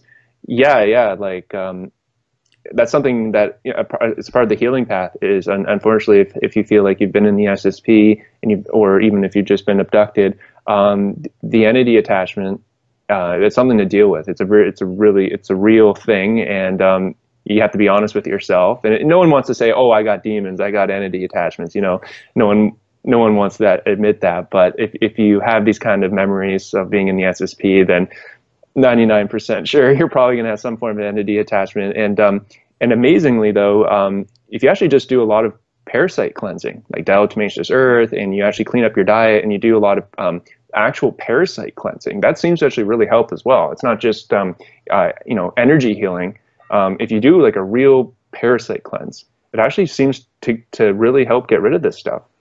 And unfortunately, these parasites, these Archons, are real because the Dark Fleet infests their assets that are not very cooperative and don't want to be an asset in the Dark Fleet. And the Dark Fleet is the darkest, Notch Twaffen. That's the darkest faction of the secret space program. So they'll literally take this parasitic being, whatever, either it's energetic or it could be a snail, a snake, whatever, creepy thing that it is. They'll put it into the person's head through the ear canal or through the stomach or whatnot, and this thing takes over the asset, and basically the human host has no control over what they're doing because the parasite is controlling them. And then after whatever the Dark Fleet wanted the acid done, and the parasite did it, the parasite will slink off after a while and go into another asset body, and then this poor asset is aware of all the horrible things that the Archon did while in their body. So that's how the Dark Fleet gets their assets to cooperate if they're not cooperative. Yeah, yeah. While you're describing that, I just remembered, like in the first Matrix movie, even the first thing they do when they don't just unplug Neo from the Matrix. Like that's where he consciously wakes up. He gets unplugged, right? But the first thing I think they do, if I remember correctly, is they have to take that thing out of him. It's like a parasite. It's just like the symbiote. Like that's like so there's the parasite component. I mean, there's waking up and being aware of all this stuff and getting your memories back. But then, just like in the Matrix, there's that component where you actually have to get rid of the parasite. Yeah, yeah. Well, in the Dark Fleet, the parasite leaves on its own after it's done the horrid things through the human asset host. It's the Dark Fleet, in order to make you cooperative, they infest you with these Archons, which they have agreements with. Hey, you get to take over somebody and rock their boat and take a spin, take a ride in this human body. You're going to do a mission for us, but you're going to experience having a physical body for a while. You're not going to be either this energetic thing that just floats and you can't really have a physical experience anymore. You're an energetic being, but you're not a positive one, but you just float. If you want a human body for a while to have an experience of being able to physically touch stuff again and interact with the living world, you can test drive this asset, but you must do these missions for us. You must do these certain things while you're in this human asset's body. It's horrible things, but hey, you get to live and experience being in this human physicality again. Yeah. So that's what's meant by the Ring of Archons, then, that they use in the Dark Fleet. For the Dark Fleet, yes, the Ring of Archons was actually mentioned somewhere else in an interview, and that was weird, and it's actually like a physical ritual of some kind. Now, I've studied Wicca, so there's blood magic, there's manifestation rite magic that can summon Archons, that can summon demons. It has to do with words. It has to do with collecting people's DNA, like hair, skin, blood. You mix it together and you make a deal with some kind of an entity that's of the negative persuasion, and they'll either come in and influence energetically the person, right? Energetically mind control them and brainwash them and manipulate them, or they'll actually physically enter their body and take it for a test drive and a spin and do horrible things. So that's the Ring of Archons to me, so through some kind of a ritual magic. It could be blood magic, it could be manifestation magic, through dark arts, through dark rituals, symbols. Sometimes you make a contract through symbology, and the thing can come in through a contract. And isn't it interesting how these secret societies on our planet are somehow always at the highest level related to the SSP? And if you think about it, that's actually a little odd, but it's true. Think about it. You know, like the Masons and the Knights Templar and all them. They do these kind of rituals. Like I know that they basically, it's like with the Goetia demons, they will willingly allow themselves to become possessed by these entities, these incorporeal entities, lower astral type entities, and they actually believe that if they allow this demon, for lack of a better word, to possess them, it will make them give them the abilities they need to operate within the SSP and deal with ETs and everything else. And it's like they willingly allow themselves to be possessed because they think that actually is going to make them stronger and help them succeed in terms of like the cult of materialism. They're going to become like materialistically very successful in life if they give over their sovereignty to these entities, which to me is just like crazy because once you understand the human DNA potential, and I mean, we all have like the white light within us, we all have a spark of source, and we have this amazing DNA potential. It's just, to me, it's totally inverted. Like, why would you want to give up your amazing sacred DNA and your soul just to become like basically really, really successful in a materialistic sense, join the secret society, rise through the ranks, and you know, climb the ladder and eventually graduate to the SSP level stuff? To me, that's totally insane. But they do it. They do it. Sometimes they do it out of stupidity. If they're chronically ill or sick or dying, the dark negative energy attachment entity or the demon or the parasite, the Archon, it'll promise to heal you, to make you feel better so you're not sick anymore. That's the promise, basically. To whatever ailment you have, you won't have it anymore because I'll be your symbiote. I'll be healing you while I'm in you and controlling you. So that's the exchange to make somebody better, to cure them. But the thing is, the person doesn't understand that eventually the demon will, or the dark entity attachment, the Archon, it'll use them, abuse them, and at the end, it'll leave them and they'll die anyway, unfortunately. That's that's exactly what happens in Stargate. The symbiote, it like heals you faster and it makes you stronger and everything, but the host always dies at the end. Like the symbiote has to be like the host expires at some point, or gets killed or whatever, and then the symbiote just goes to a new host. So, or the Archon, the dark entity, whatnot, it will make you live longer, like 300 years, but it'll possess you and won't leave you alone for a long time. That's another thing that could happen as a result. You'll live longer, but you'll do horrid things because the dark entity, the dark attachment, Archon, parasite, whatever it is, demon, negative bad spirit, ghost, whatever possessed you is in control of you. And it's going to manipulate you, it's going to brainwash you, it's going to hurt you, it's going to make you do bad things. That's what these dark entity attachments do. And it could hurt you, it could actually make you sick. It could simulate disease. Even though it promised to heal you, it'll do the opposite if it's a really negative one. So be careful what you wish for. Be careful what you ask for. Like having these contact experiences with ETs, extraterrestrial beings, aliens, dark energy, spirits, dark entities, dark beings.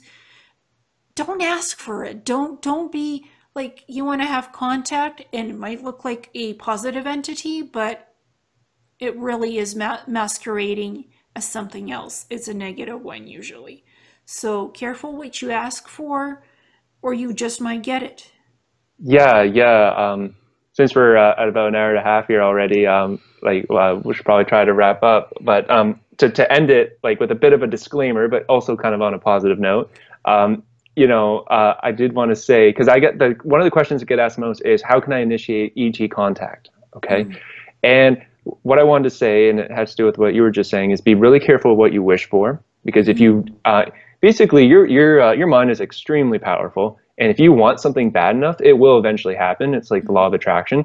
But what you have to remember is, like, if you are a starseed and you had past lives, let's say in the Pleiades or in Andromeda or wherever, your soul family will contact you at some point. And it'll usually be telepathic or in the form of dreams, as to not to frighten you, not to violate your free will. And especially if they're fifth density beings or higher density beings, they don't have a physical presence, in our domain. So it will be in terms of benevolent contact, it will be like these amazing dreams, these lucid dreams where you're dreaming and you're back in Andromeda and you get to meet with your fifth density family.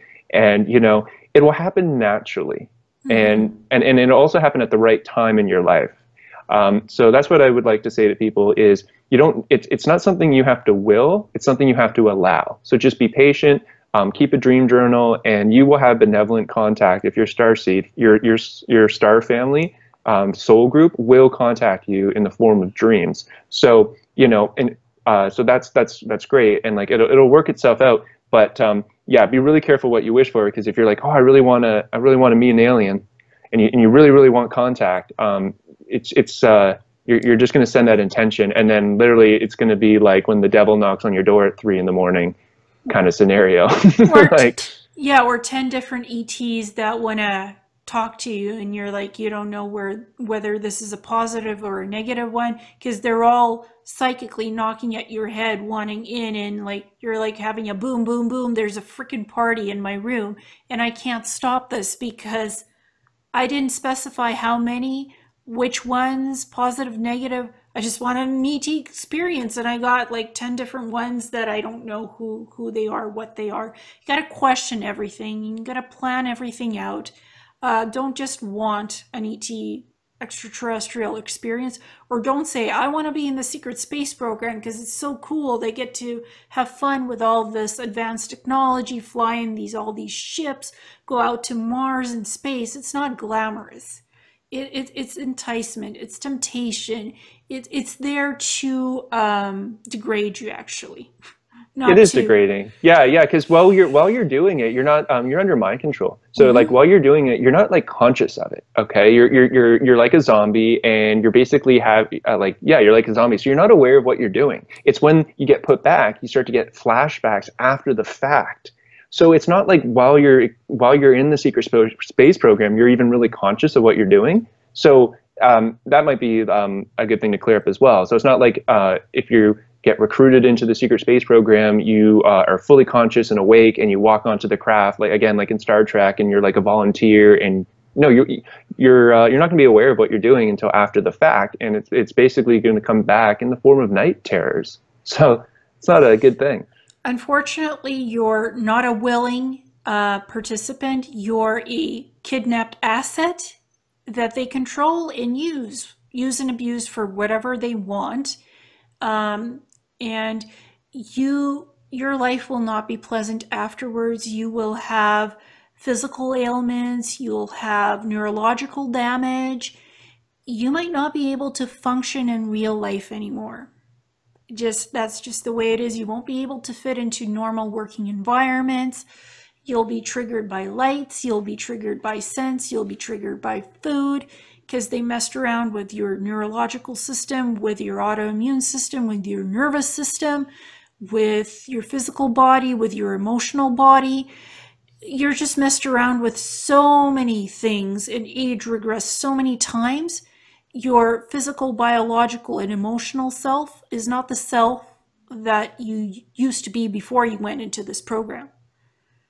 Yeah, yeah, absolutely. You'll never be the same again, and you'll always have some form of PTSD, and yeah, your body will just never be the same again, and it's mentally taxing too. I mean, you'll basically always have chronic fatigue at the very least. You'll always feel tired and kind of shell shocked, and just I don't know. It's hard to describe, but as you know, like you lived through that. You're just never Yeah. the same again, and No, it's tough. no. It's tough. And you have to adapt. You have to change your diet, your food, what you drink, what you eat. Um, you have to adapt your living environment to make yourself comfortable, because you need a certain type of light. You need a certain type of physical environment where the air is better, where you could sleep, where you're not around people so much anymore because it tires you out. You make certain adaptations to stay afloat, to live, to survive, to try to be as healthy as you can. This is not a joke. This is something you and I have had to adapt ourselves so we could be healthier. It's not something we chose to do. It's something that we've had to do because of stuff that has happened to us with the extraterrestrial ET contacts and the secret space program, literally like kidnapping and using us. Yeah, yeah, absolutely. It's Yeah, that's something that came through with Carl as well. Is like a lot of people. I mean, they think that the secret space program, the human secret space program, started in earnest in the 30s and 40s and 50s. Okay, in the 21st century. But prior to that, the ET secret space program has always been present on the planet, and so that's what came through with my channeling, was that I've been in the program lifetime after lifetime, and thinking I was serving like His Majesty's secret government, or serving this country or that country in past lives, and thinking of serving the government. But whenever you're serving the government, really in any capacity, at the highest level, there was always the ET, behind the curtain. And so that's another thing, is most people that have been in the secret space program, it's not just this century, that they've been in the program lifetime after lifetime after lifetime, because a lot of these ETs, they live for thousands of years. So if you're only around for 50 years or 80 years or 100 years, our lifespans are so short that they, from their perspective, we just kind of like, we keep popping up again, and they know how to track you. They know your frequency. They keep track of your past lives and future lifetimes, and they will just keep using you again and again, and you're just caught in this loop, and you're always caught in this loop with them. So. And there's also the time corporations, the secret societies that know how time travel works and have had the time travel machines since before the Middle Ages. And this is really revealed in the Assassin's Creed, the last movie, where the guy had a lineage of the Assassin's Creed, and he was picked up by one of these secret military societies. He was put into a machine where all his cellular memories were looked at of him and his ancestors, to try to find this ancient relic that would change the world, literally, that could shape the world into anything they wanted. And he constantly was in the machine. They were looking at his memories and his ancestors' memories to try to find this relic in Spain and in France. And all these secret societies, like the Cathars in France, going back to France, they had secret texts that they hid of time travel knowledge, of how these machines are built. And the time corporations have been around for a long time. Yes. They have the ability to change time, to make you live longer, to end you, to put you back in time, to put you in the future, to change your present. And they're the ones that hand out the quantum leap time travel stargates or other time travel machines to the space programs, to the secret space programs. So it's not just 4 factions of the space programs. There's the time travel corp faction, where you go into the quantum leap time traveling program and you do the 60 and back consecutively. That's how you end up doing 60 years, and you're like 32 or 40. You're not 60, but you really feel chronologically like you're 92 and you have health issues because they messed with you through time travel technology. Yeah, and then lifetime after lifetime on top of that, and it adds up. It adds up because on a spiritual level, on your soul level, like your soul remembers all that and feels that, and it becomes quite a burden. But I think what's happening though, is because of the internet. Now that we're able to share this and talk about this, I really do encourage people to come forward. I really do. I think, like I was talking about before, that is your power play. If you start talking and revealing what you've been involved in, I think it's more likely that they might just let you go. I mean, like you'll always be, under observance, but they may not use you as an asset anymore if you're a talker. And they'll just move on to someone else who either the blank slating works really, really well and they don't remember, or they're just too afraid, to talk about it. They're, for whatever reason, they're just like, I don't want people to think I'm crazy. I don't want to risk ruining my relationships or career. Those are the people that they're going to be targeting for new recruits. So if you want to get out of the program and make it stop, I would say talk about it and report it and do what we're doing. And then hopefully they just kind of give up on you eventually. and have the free will and self-awareness to say no to what they're offering in terms of temptation, what these various groups are offering, the Interplanetary Conglomerate, Solar Warden, Mars Defense Force, Earth Defense Force, Earth Alliance, Time Corporations. They offer temptation. They make you feel special. They try to. You're going to do this. You're going to change the world. You're going to make this a better place. Those are just smoke screens to get you to agree to something. Have the wherewithal to think for yourself and not let other people think for you.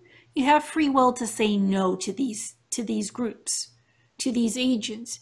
You have the free will to not be an asset, to not be kidnapped by these programs, or to not be abducted by ETs.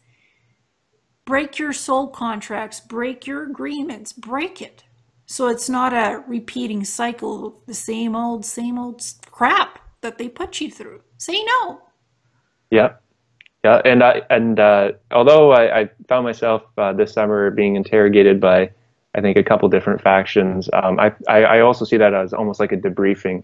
Like they just want to figure out how much I know, how much I remember, how much I'm going to be able to talk about. And I really feel like they are making plans to just let me go. And thank God, because it's I'm still young. I'm 28. I'd like to have a normal life still, and I don't want to be involved in this really ever again. I mean, I'm hoping by doing these videos, speaking out, and really I am saying no. And like, let's put it this way: when a craft flies over, like if the TR3B flew over right now, it would be a feeling of dread. It would be like, oh, like, oh my God, I don't want the, like, it'd be like almost of disgust at this point. It'd be like, oh man, I can't believe they're here. I don't want them to be here. I don't want them to be here.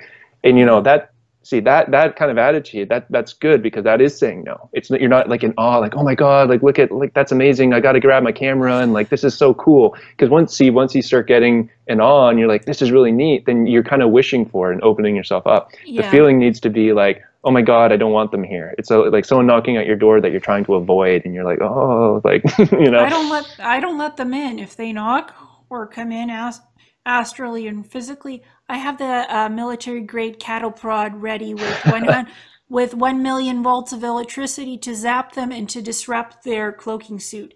And like, you don't see them now, but you see the assassin now. You see it. You didn't before, now we see it, because electricity does disrupt their cloaking suits and technology. So, bzz.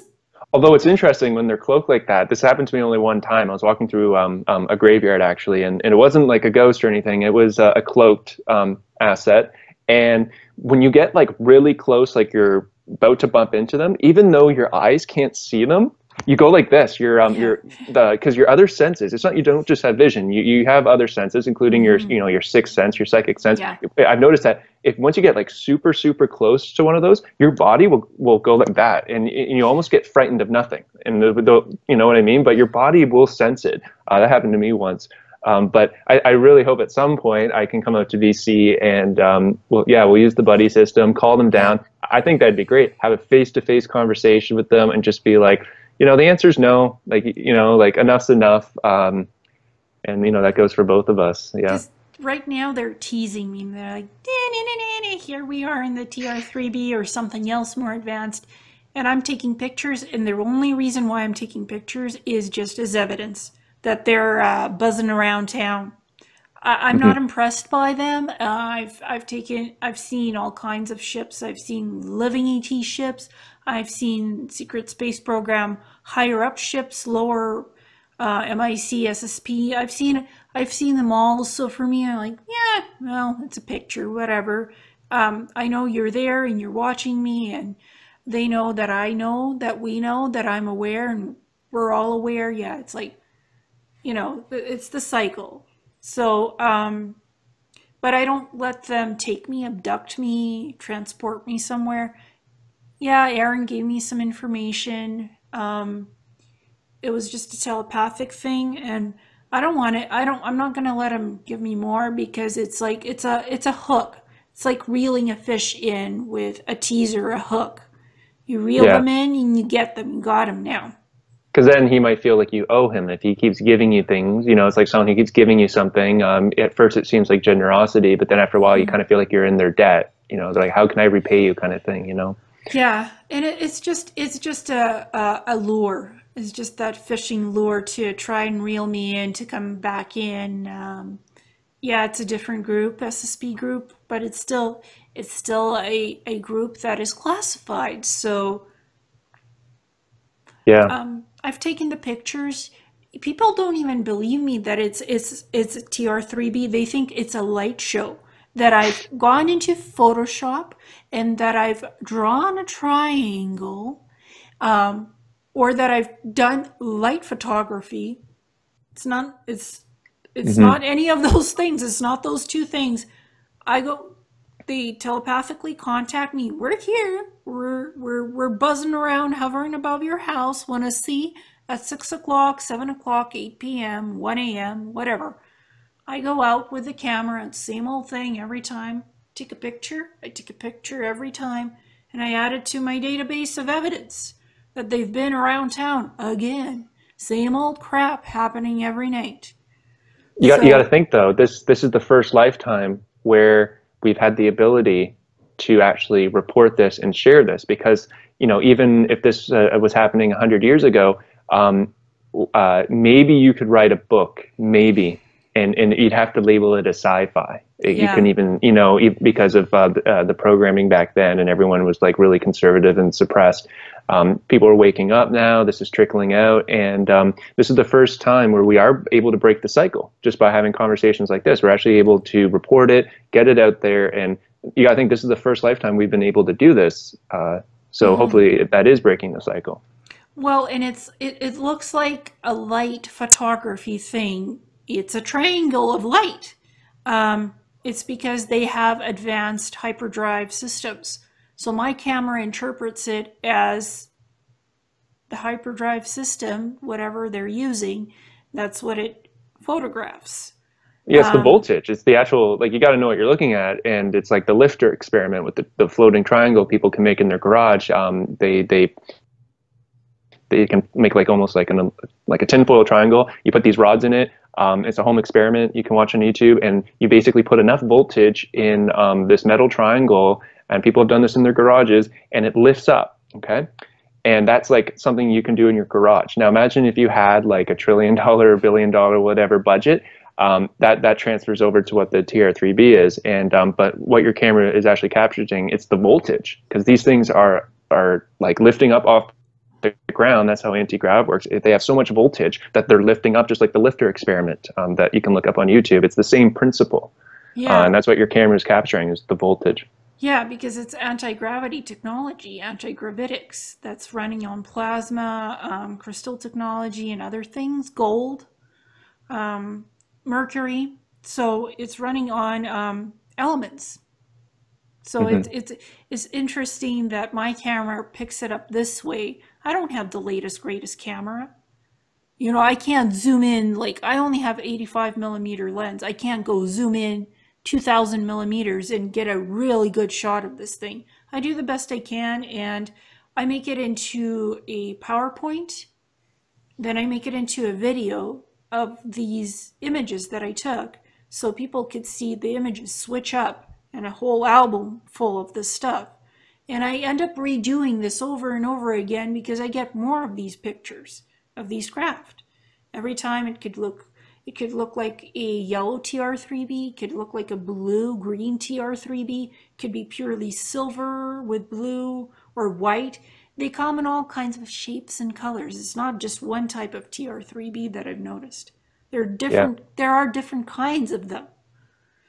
Yeah, So, which is rare. I don't know really. Before I met you, I knew just about. I'd seen the white one myself, and then I had seen pictures online of the black triangle. But it mhm. wasn't until I got in contact with you that you know, the different colors of the triangles. I think that has to do with the different models that the various ICC groups have. Yeah, yeah, or MIC. Even MIC ones have, because Lockheed Martin has reverse engineered a lot of stuff.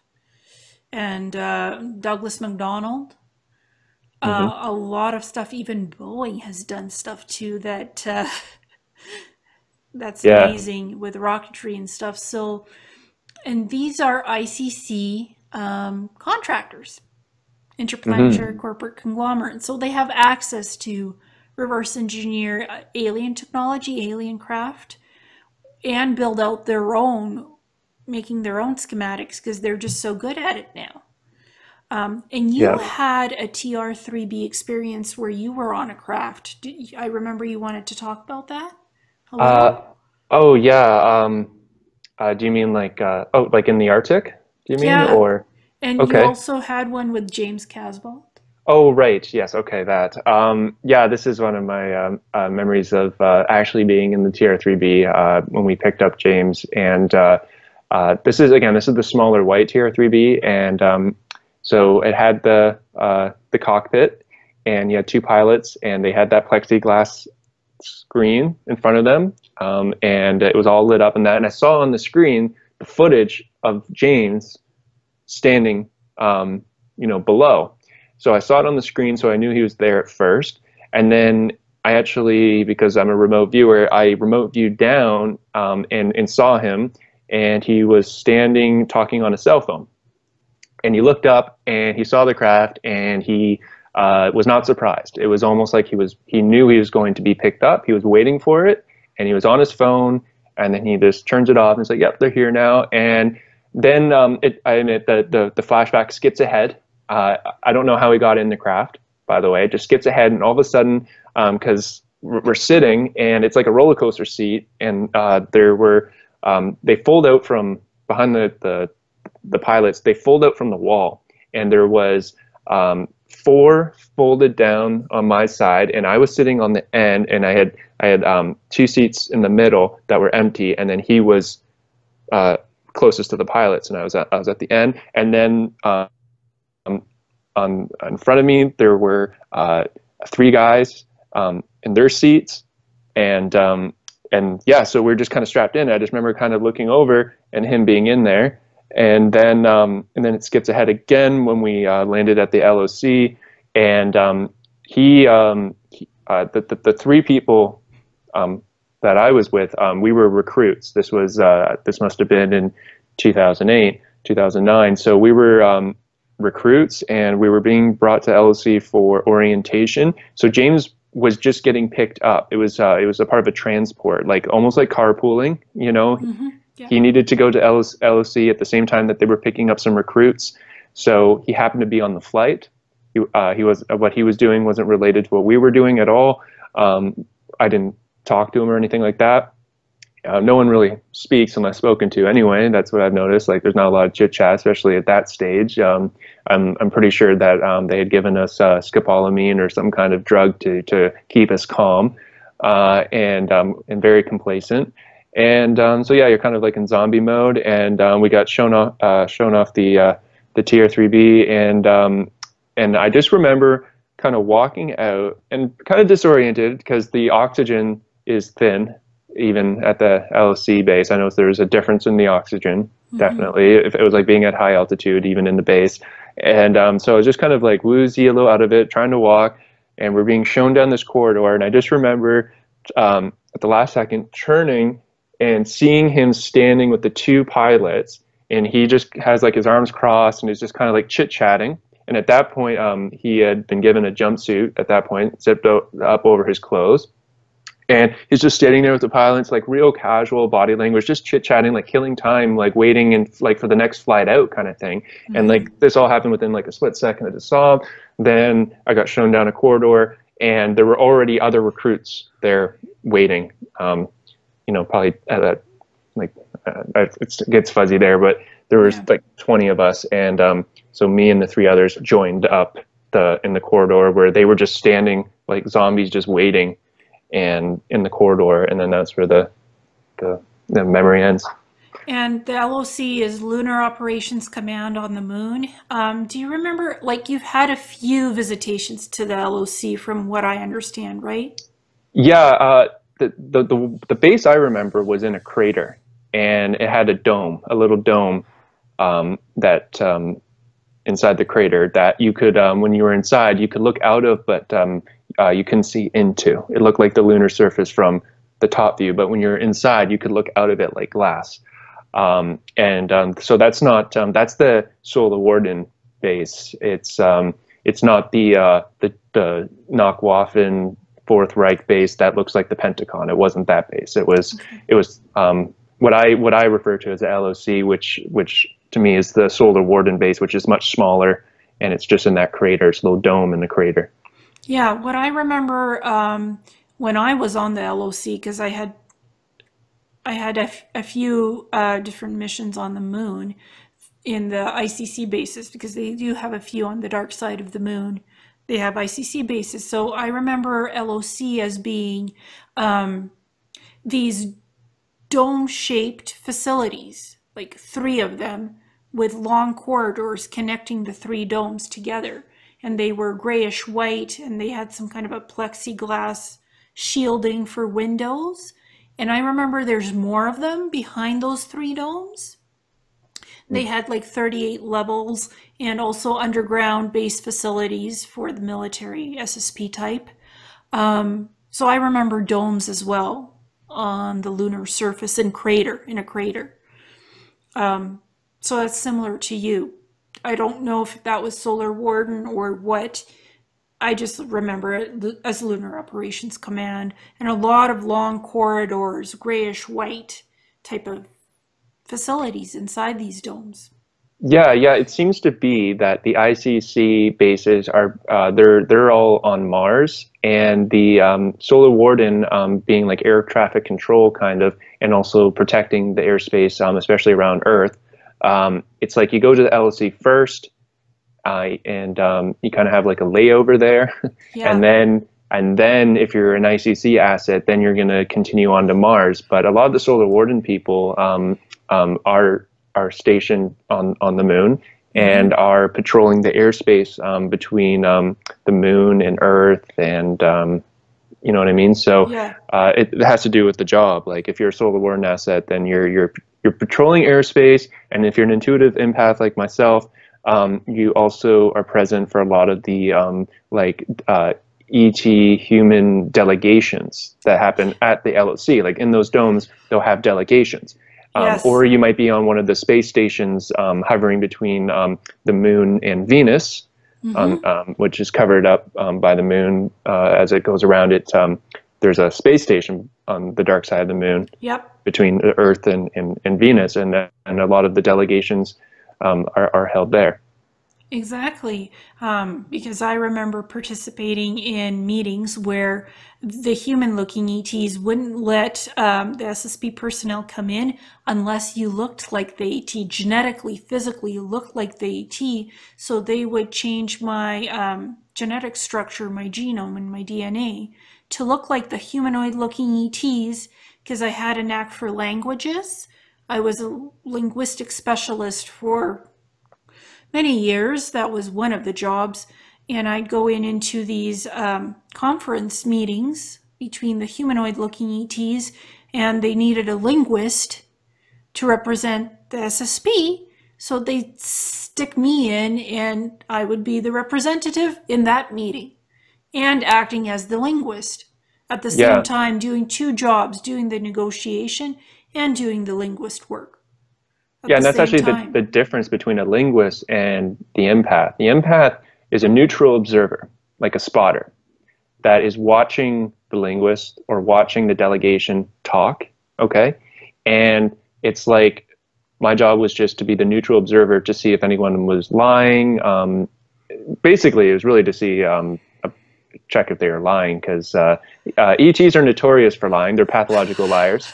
So a lot of the treaties that they write, they're not even worth the paper or whatever they're written on. So basically, my job was just watching it all go down and then getting pulled aside after, and them saying like, okay, so like, how do you? It wasn't what I thought. They would. How do you feel? It was always how do you feel that about this, or how do you feel about that? You know, that ET in particular. How did you feel about when this happened? And they used that word on purpose. Like, how did you feel about it? It wasn't what did you think about it. Yeah. It was how did you feel about what went down.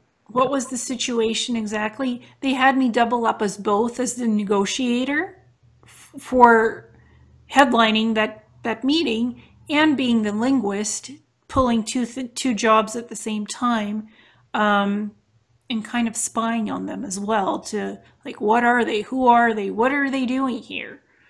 What do they want with us? What do they want with them? What will we be willing to trade to get some of their tech, and what do they want from us? But the clincher, the kicker was I had to look like that humanoid looking ET. They could change me physically to look 10 feet tall, to have blue skin and have black stripes and bluish white hair. Yeah, a lot of Yeah. hybridization or whatever, like to make you into a hybrid at least, and then that way you could interface with them. Yeah, because these ETs, they didn't want humans in the meeting. You had to look like them to come into the door to do the meeting. Otherwise, human personnel can't That's come in. that's probably another reason why I was never allowed to speak at these things. Like I want like I got to make that clear. Like I don't have really any memories of me speaking. I'm just watching, and I guess as long as I kept my mouth shut, I was allowed to like respectively watch from a distance. And we were allowed to sometimes have the empath spotter. But you're right. In order to actually deal directly and be talking to an ET at the same level, you're right. It would be like a lot of. Well, it makes sense to me now. I didn't know that at the time. I thought that they were all ETs, and I was watching them. But I guess it's possible that some of them were linguists that were genetically altered to look that way, and I didn't know that. From my perspective, I always thought they were all ETs, and then there'd be a couple empaths off to the side sometimes. Yeah, and the thing is, there's so many different groups of ETs. Some of them are humanoid looking and they want one thing, and there's other ETs that are not humanoid looking at all. And there's certain protocols and expectations of how you deal with different ETs.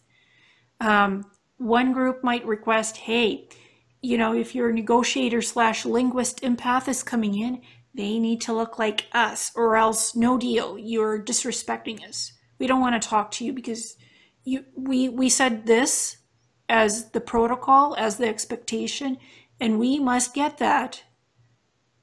Exactly. You have to follow the steps of this protocol exactly for your negotiator slash empath slash linguist to get into the door to talk to us. Otherwise, no game. Sorry. Don't follow our rules, get lost. We'll just go to some other group in the SSP and do business with them. So when you were working as a linguist for the ICC, was that because of all the trade that happens? Like there's like 1,000 different races that have been cleared. If they follow a certain flight path, they can come to Mars and land at a Yeah. station at a particular time and do trade with one of the ICC corporations. Yeah, if the ICC really wants something from one of these races, they'll go to bat to get the deal done. Whatever they need to, if they really want it. The ICC is very opportunistic. If they want something, they'll go after it. And sometimes they'll break negotiating rules and just get it some other way. Yeah, Nefariously on the black market somewhere. They'll do right. that too. Where I guess Tony was saying that Darkfleet, they even because they're an offensive group serving alongside the Draco, they actually like basically go raiding. Like they actually will steal tech. Whereas I guess the ICC is they negotiate and actually mediate and try to come Yeah. up with trade agreements with Yeah, they do. the 800 to 1,000 races, I guess, that come into our Yeah. solar system and have been Yeah. cleared to do trade. But I Yeah. guess Darkfleet actually will steal tech. Well, they actually Oh like, yeah. Oh yeah. I had a contact experience with a reptilian hybrid slash mantid. His name is Zagor, and he's a representative to the Dark Fleet. well, yeah. The Mantids. Yep. I remember at the LOC, one class we had one. It was a briefing on all the different xenotypes, all the different ET races that we might come in contact with, and it was a hybrid, and it was a girl, and but she was a man, like she was a mantid. I don't know how to describe it. she was human looking, like very human looking, but you could tell she looked kind of like a prime mantis. Like Mm. her way, the shape, it was subtle. Like she's definitely a hybrid. It's just the way her eyes were shaped and just the shape of her head, the way she moved, and she was telepathic. She never spoke, and she was Mm. always pointing and sending you. And this is a common theme. You hear this like from Simon Parks when he talks about the mantids. She there was this she would send this love. I don't know how to describe it. Like she was so like I don't know. It's hard to describe. It's like this loving feeling Mhm. that they send you. I don't know if it's just to keep you calm or to open you up to receive communication. But it was almost like a drug. Like you were like entrained, and it was like it would come in waves. And like as she's teaching, it was very hypnotic, and it was weird. Like when she would move on the when she was like kind of drawing on the board, and it wasn't it was a marker board. Okay, Mhm. it wasn't even like a holographic thing. She'd be drawing things, and when you watched her, just your eyes watching her move her Mhm. hands and drawing was pleasurable in your eyes. Like to watch, just to follow her movements and watch her, it was sending this pleasurable. It's so hard to describe, but it was weird. And that was at the LOC, uh, but it was like just a projector, like an old school projector screen where the different races would flash on the screen, and then there was a whiteboard, and she would write stuff afterwards, and like, and yeah. So, but I know that doesn't sound too high tech, but I think that was on like the first level of the LOC. It was very basic. They have many different levels with different tech. What I remember is Zagor, he's about 12 to 14 feet tall. That's the reptilian. He prefers to be called reptilian insectoid hybrid. I'm not sure if he had mantid DNA or not. He prefers reptilian slash insectoid hybrid and representative to the Dark Fleet. He was the one that actually brokered the deal for me to go outside the solar system and see some of the Dark Fleet ships, the cigar-shaped ships, and some of the cloaked colonies and base facilities that they have. And to also go back to some of the ICC bases. He brokered that deal, and that Hmm. was last year. So That's fairly recent. yeah, and there was Serena, the overseer. She was the reptilian slash Nordic hybrid. So she basically had at some one time she had this green hair with blue iridescent scales, Hmm. and another time she looked like Nordic female, and I knew it was her. Now Zagor is green, and he wears an AI type of tech suit, while Serena, the overseer, the reptilian Nordic hybrid, she would always wear either a gray suit, a white one, or a bluish one. She always had the blue iridescent scales, but sometimes she'd look more reptilian with the green hair, and sometimes she'd have blonde hair like Nordic. Now, what was So her vibe compared to him? Like, did he send you that loving kind of like that loving energy at all because of the mantid insectoid he aspect, sent me or? respect. He sent me respect like I might be his equal. Like he's Hmm. my mentor of some kind. Like he's mentoring me. He's my guide. He's basically my guide to make sure I'm kept safe when in Dark Fleet territory. Because Dark Fleet is notorious for its darkness, and I did something in the Dark Fleet when with Carl Mollison when we did the channeling. He said I have dark memories of stuff that I happened to me in the Dark Fleet, but we didn't go into it because it's really traumatic. That was the Ring of Archon crap that we discussed. I Right. remembered witnessing them doing this to an asset in infesting them with an Archon entity. That's one of the dark things I remember. There's more, but I don't want to go there. So Zagor was like my safety guide, basically, to make sure that I wouldn't be tampered with. Serena, the overseer, now that was on Pluto. Hmm. She showed me time tech. Yeah, you were saying that was it Looking Glass technology they had Yeah, like on Looking Pluto? Glass, where they had a sphere, like a blue orb sphere, where you would go into and sit in it, and you can go into the past or the future. And she claimed it was Nikola Tesla technology that he had worked on, that Right. is based off of that tech on Pluto, and they're still perfecting it. And it's like Cerebro in X-Men, like that technology, like that platform. Except you don't you do where something comes over your head, like an energetic visor or something, and you're sitting in this energetic bubble, this blue energy sphere. You're sitting in it and you're floating and you're seeing the past or the future or the present. You can't really alter anything, but you could see what's going on, like a specific scene of an event. Right. So, and with Carl, he said my higher self said through Carl that that was some kind of a manipulation and a smoke screen. That it wasn't really what I was seeing. There was something different behind it. That it was So an ET manipulation of some kind. so maybe while you're viewing that, something else is being done to you, Yeah, kind of thing. probably. Yeah, yeah. Hmm. And that was on Pluto. That's a facility that the ICC has on Pluto, which I suspect it's more than just an ICC facility. It's a reptilian ICC facility.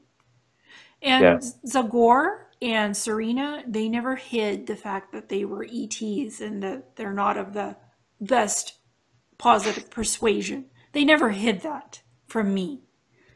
So I Hmm. knew that they are what they say they are because they're not hiding it from And me. and those are like physical entities, and Yes. that's again that's what came through with the channeling with Carl is like those are the entities that I was referring to, my higher self was referring to as operating in the earth plane and basically being negative. Yeah. Because of their orientation, they are violating free will, and they're cloaking themselves in secrecy and covering up what they're doing and hiding things from people, and including the native population of our solar system. So they are dark. They are Yeah. dark. I know that upset a lot of people, but I think the misunderstanding was I think uh, people misunderstood Earth plane means physical. That's not Mm-hmm. fifth density beings, sixth density, seventh, eighth density beings. So No. there's still No. angelic, higher vibrational beings that are operating within our domain of knowing, but they don't Yes. have a physical presence in our reality. So Sometimes they are able to manifest bodies, the higher densities like fifth, sixth. temporarily. Yes, temporarily. Yeah. They don't hold that energy matrix for long, but they can do that in in situations that really need it. They don't do it on a everyday regular basis, but they can sometimes. Hmm. No, these ones, Zagor was very physical, and so was Serena, the overseer. She said her body was damaged, her physical body, so she had AI components, cybernetic components to her physical body.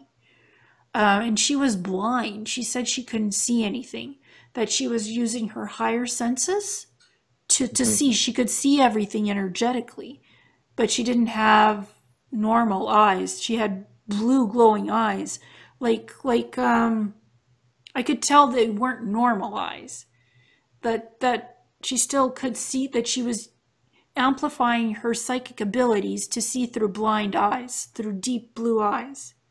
Right. So yeah, she had cybernetics that were Yes. augmenting her functions, and Yeah. so like sort of make a Star Wars reference here. But what I've noticed is these third and fourth density physical ETs. Okay.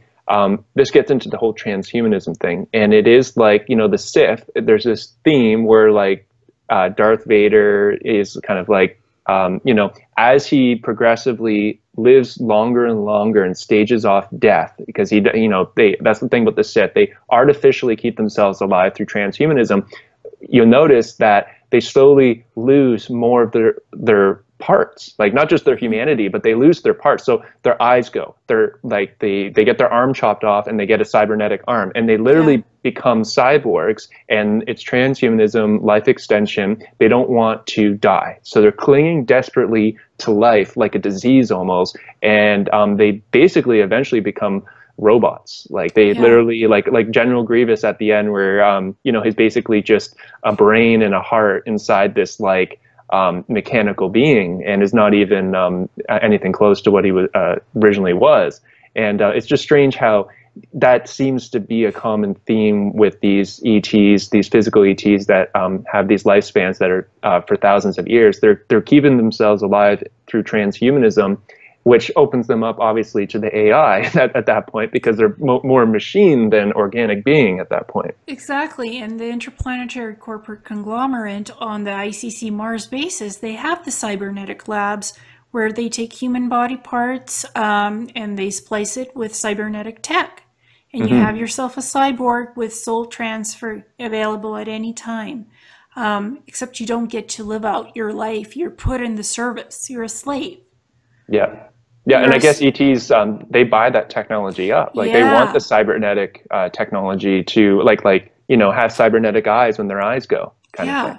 Or they buy the cyborg in a stasis pod, and it's transferred to the ET ship or station or planet, whatnot, and the cyborg is in stasis, so the cyborg cannot escape.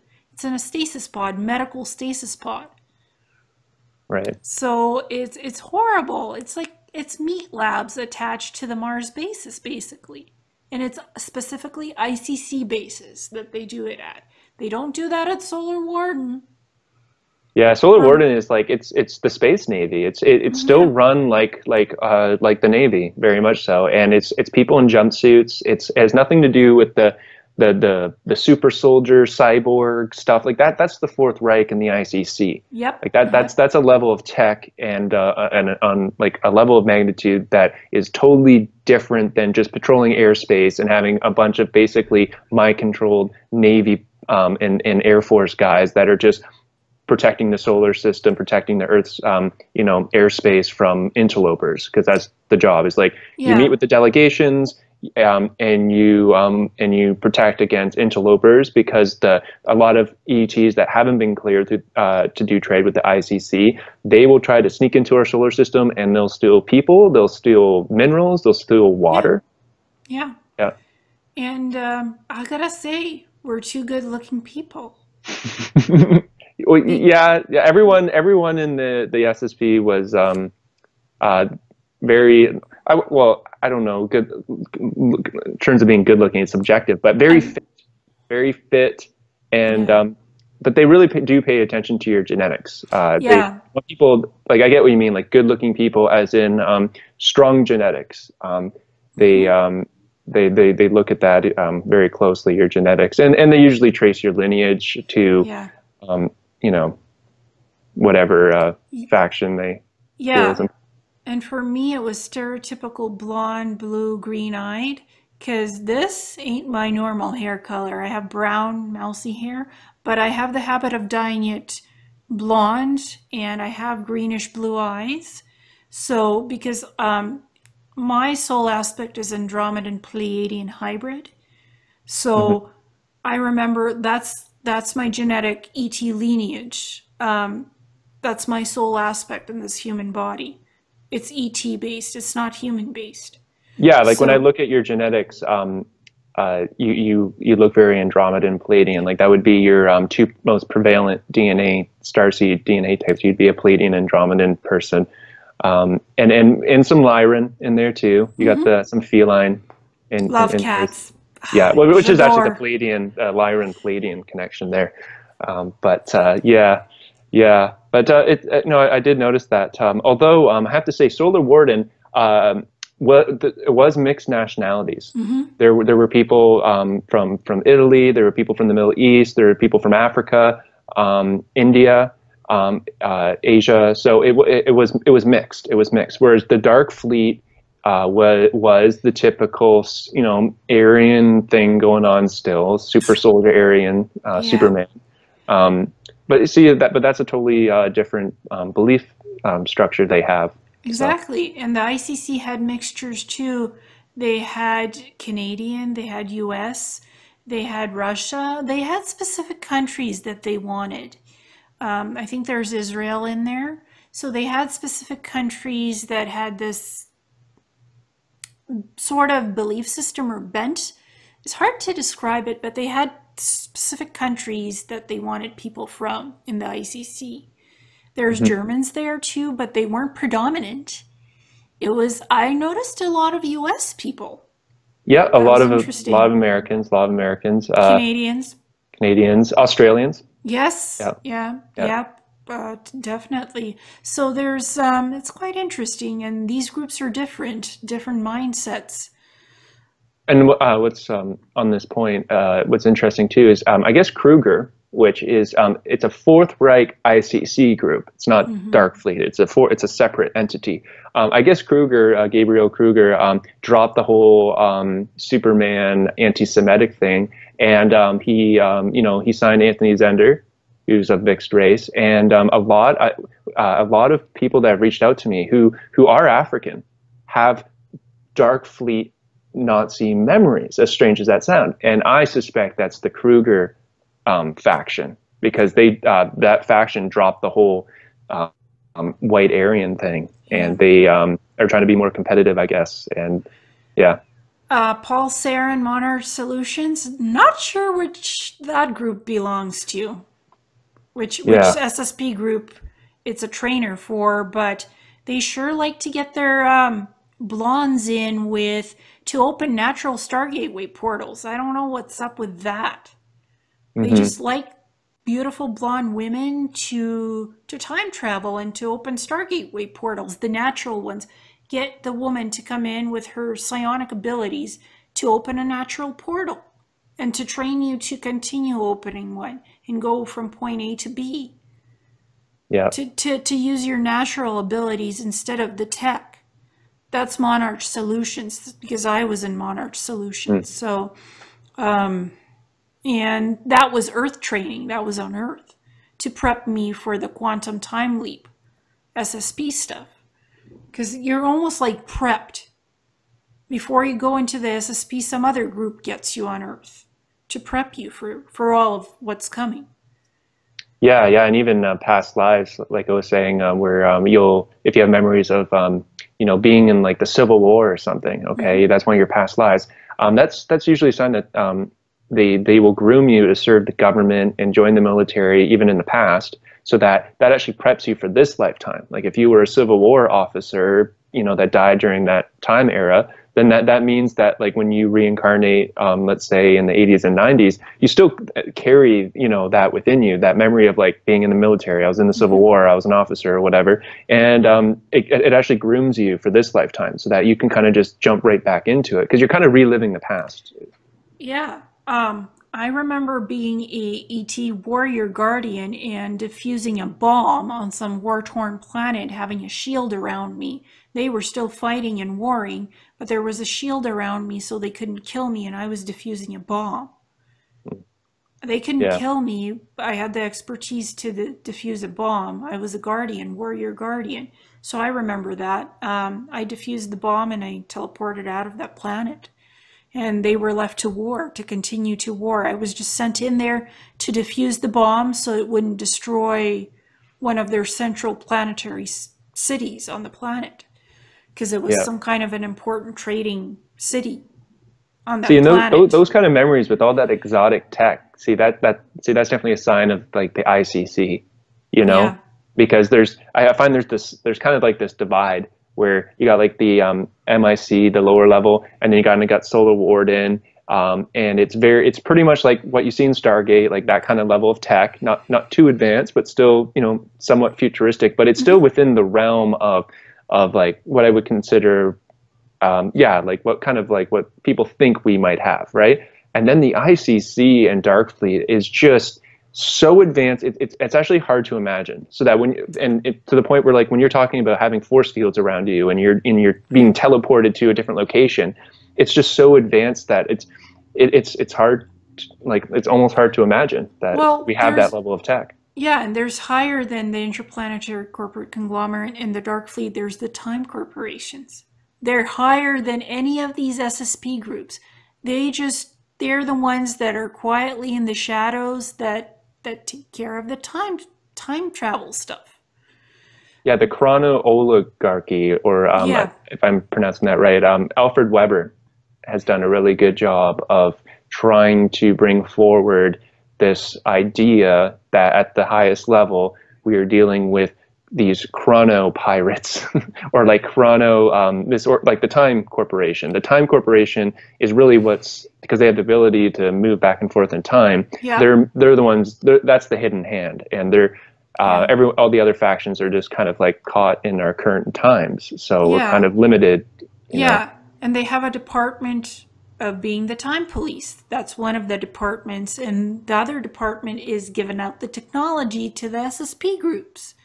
So that's why they're called the time corporations, because it's not, they have different divisions. They're not just one unit. They're time traveling corporation with different departments.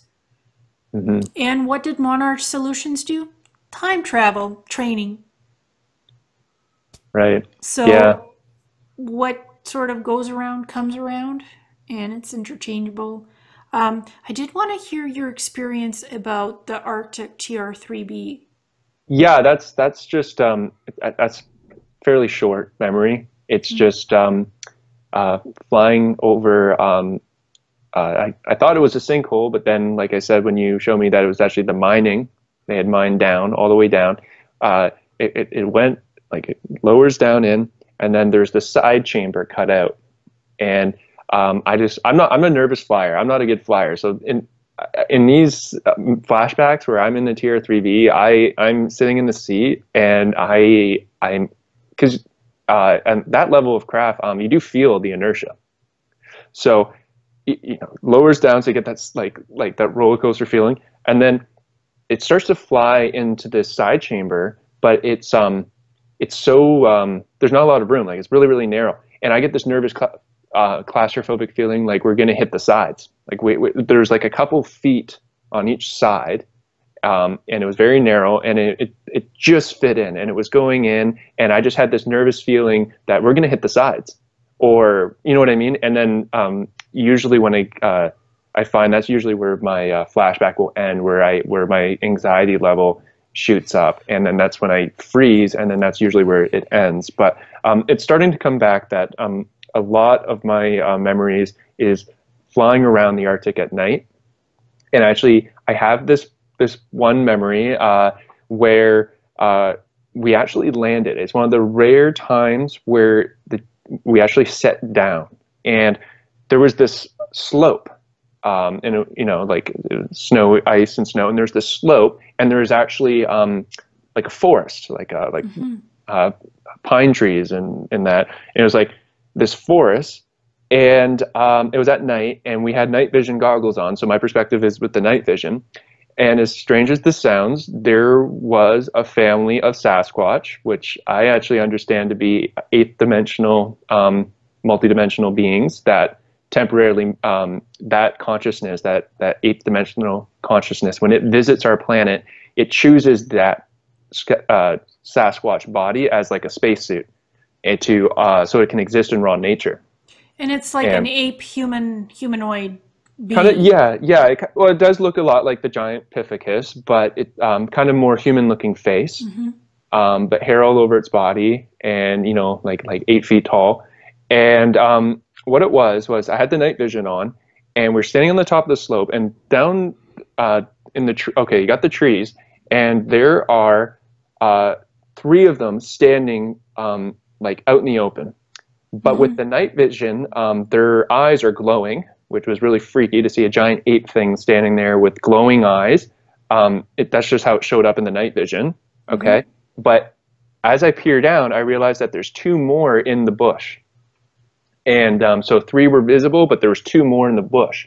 And it's just one of those rare memories where we're just standing and like we're all frozen. We didn't know what to do. It was me, and I know there's 2 other guys with me, and we're just standing on the top of the hill, and because of the night vision, we could see their glowing eyes. That it back and further back in the bush, you could see the glowing eyes like behind it, like further back into the trees. And then there's the three that were just standing there, just looking at us. And again, the anxiety shoots up when and started to freak out, and then that's where the flashback ends. Did they have like whitish fur or brown? It looked dark brown, dark Okay, brown. because there's two types of species. There's the Sasquatch and there's another. Well, it's still Sasquatch, it's just different species. So that's interesting. Because I know Aaron, the lower MIC guy, he said that they patrol the Arctic, that they do patrol perimeters for security. So no wonder you guys were flying over. Yeah, when the Sasquatch come here, right, the psychic Sasquatch, that eighth dimensional race, they are considered interlopers. They don't have any communication or treaties with the SSP at all. I mean, they're eighth density, so they can just come in here and manifest, and then they're gone. And I guess the reason why we landed, we were doing what we were supposed to do, which is patrol the airspace, and we had some intel that we needed to go down there and check out because some form of interloper was walking around out there. So basically, it was one of those rare situations I remember where got out of the craft and went and basically, being intuitive empath, I guess they wanted me to try to communicate with them and just or at least make our presence known. We were just standing on the top of the hill. And but yeah, what's weird is now when I say the TR-3 landed, it's still hovering, just off the ground. It didn't actually touch the ground, because if it touches the ground, it it loses its charge, right? So Yeah. that's the hover. But yeah, it was just hovering there. It was one of those rare times we got out of the craft, and it was just these things were just standing there. And I just remember seeing just putting it together that I was actually looking at a giant Sasquatch ape and how scary it was, and just the I guess it was just the effect of the night vision. They had like glowing eyes, which didn't help. It made it look even scarier. But yeah. And these guys can naturally teleport in and out. It's like they can open their own Stargateway portal and in and out, different country, different planet, different star system. Like, I wonder what their capabilities are, how far they could teleport naturally. Yeah, I have no idea, but they're powerful beings. They're very real, but yeah, they're not from here. That's why people don't find a body or anything. You're never going to find a Sasquatch body. They're ETs. They come here, and probably through like a natural stargate, and they choose that kind of giant pithecus-looking body so they can exist in raw nature, because what you'll find is a lot of the beings that evolve to fifth, sixth, seventh density, they evolve naturally, and they're on that ascension path. So they have raised their natural frequency to a point where they can naturally teleport, and they can naturally they have all these amazing psychic abilities. They don't rely on tech. So that's like the difference between a benevolent, eighth dimensional being and like a fourth density gray that has to come here in a disc, and yeah. And I have the ability to naturally open Stargateway portals from nature. That's what the basically Monarch Solutions was torturing me to get to do. I was opening those portals in nature.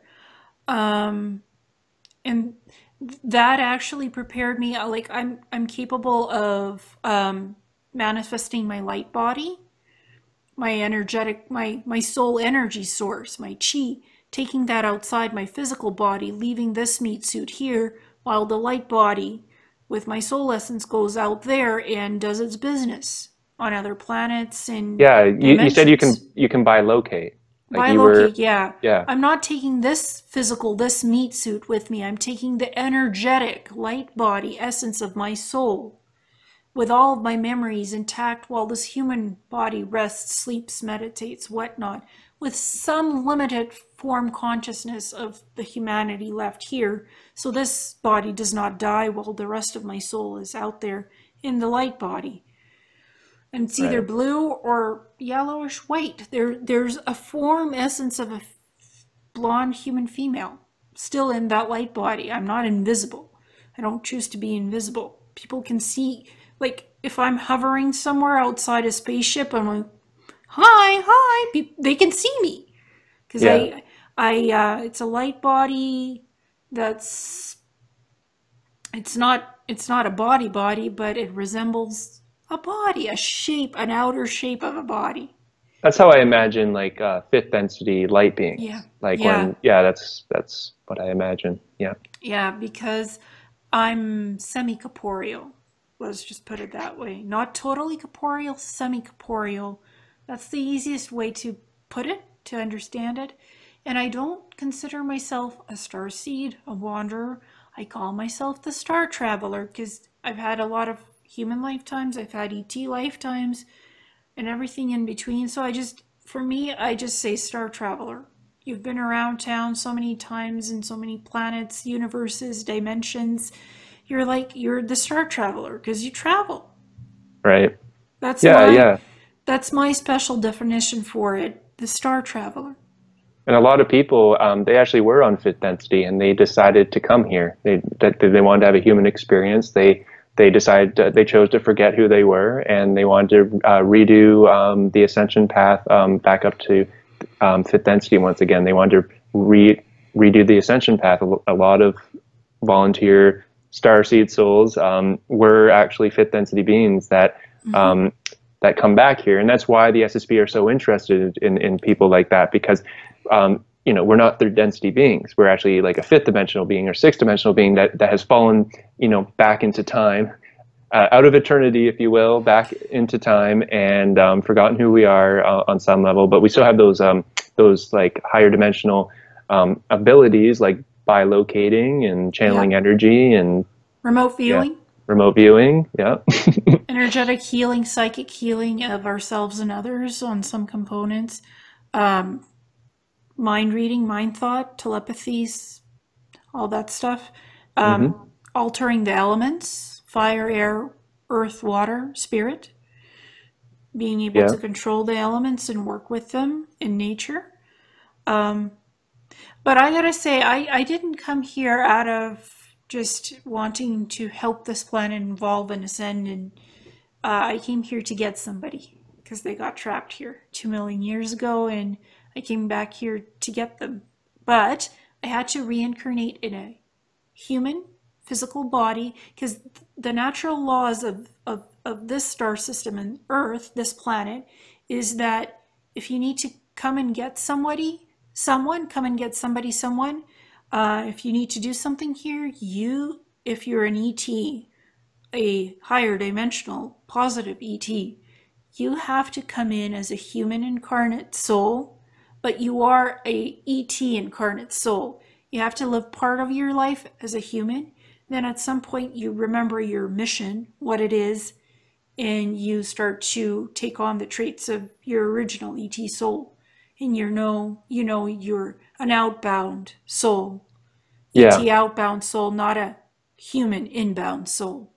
And that's the definition of a benevolent being that lives in accordance to natural law, because there's the rings around the planet, the photon belt, Yeah. and that's where we reincarnate. That's where souls go to be incarnated into the earth plane. Is you have to go your soul, your essence has to go through the rings, the photon belt around the planet, and that's why starseeds, we're living in accordance with natural law, Mm-hmm. and this is the problem we're having on this planet is the interlopers that choose to come here in full form and Yeah. invade with their tech, and they are not willing to give up their current body that they're in, and they're violating natural law when they come here in a craft. Yeah, and I couldn't do that. That was not accordance to the free will of this star system and this planet. You have to follow natural law of any planet. So I had to come in this human body, eventually remembering my ET soul aspects.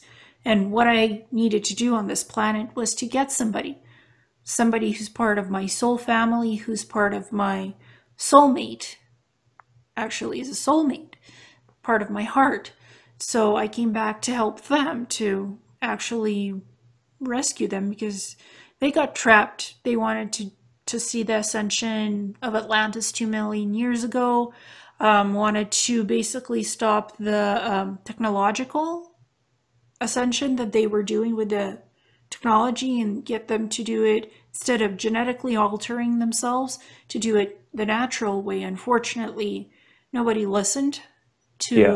to that being. And she was trapped by one of the gray groups, by the Madres. And So, I remember something we talked about during our first conversation, and were you able to clear her? Were you able yeah, to release yeah, her? yeah. My soul family, Andromedan Palladian soul family, four other aspects of them came in and got her. Right. And this was a Maramuro Stargateway portal under Peru, basically. That's where she was trapped by the Madres 2 million years ago. So she was held in a primitive stasis chamber. And she needed plasma infusions to wake her up and basically get her off planet. They got her in a cruiser. Mm. So it's interesting why we come to this planet and what sometimes we come to this planet to retrieve someone or something, not Yeah. to just help with the ascension process. Well, along the way, since I'm living here, I'm doing that anyway now because I have to live out my natural lifetime. I can't just poof out. Mission done, Well, gone. yeah. Now that you're in human form, like Hmm. you can't go back to Andromeda because they would never accept you because, like we talked about, you'd be violating natural law. They don't. Yeah, They don't. Again, it's not like in like for the fifth density beings, yeah, they respect natural law, so yeah, they're operating on a level that's a little higher, and yeah, they really try not to have people from other worlds living on their world in full form and yeah, crossbreeding and all that, which, exactly. I know that's controversial. Like we're talking, being multicultural is a good thing, like in Star Trek. But what we feel to realize is like once you get up to like fifth, sixth, seventh density, you have to respect the natural law of the planet, and there'll be a race that is evolving naturally there and is on their own ascension Hmm. timeline. And then if you have like if you're a fifth dimensional race and you have a bunch of fourth density beings that show up, or even higher beings like ninth density beings, it actually interferes with the natural evolution of the planet.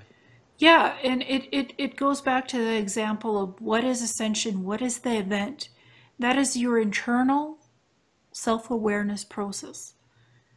Ascension might not happen for all of us at the same time. Might not be at the click of a button. It's like the same ascension will happen to all of us on the planet at the same time. It's an internal working process, ascension. We ascend on our time scale, on our time frame, individual.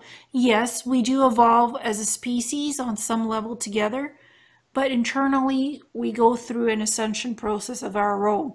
We are many living galaxies within ourselves that are ascending. Yeah, And yeah. they, There's that quote by Alex Collar where he said, um, uh, "Everyone is everyone's at a different stage of evolution, but no one is better than anyone else because we're all ascending according to our own time, in our own time, and just because someone might be a little bit more ahead doesn't mean that they're better because we all came at different starting points, so we're all at different stages of evolution. But the goal is that lifetime after lifetime, you learn and you grow and you raise your frequency, and as you evolve, you do raise your frequency. You go from fourth, fifth, sixth density, right up until I guess 12th, and then like just like this, you got 12 octaves, so it goes up to 12th density, and then the 13th is the eternal. That's yeah, like the source, goes back to source. So it's like it kind of folds back in onto itself. It creates this yeah, infinity loop. exactly. And the event is not what people think either. People think it's going to be one global event that we're going to have full disclosure and that's the event. The event could be a bunch of different little things that happen to you as an individual.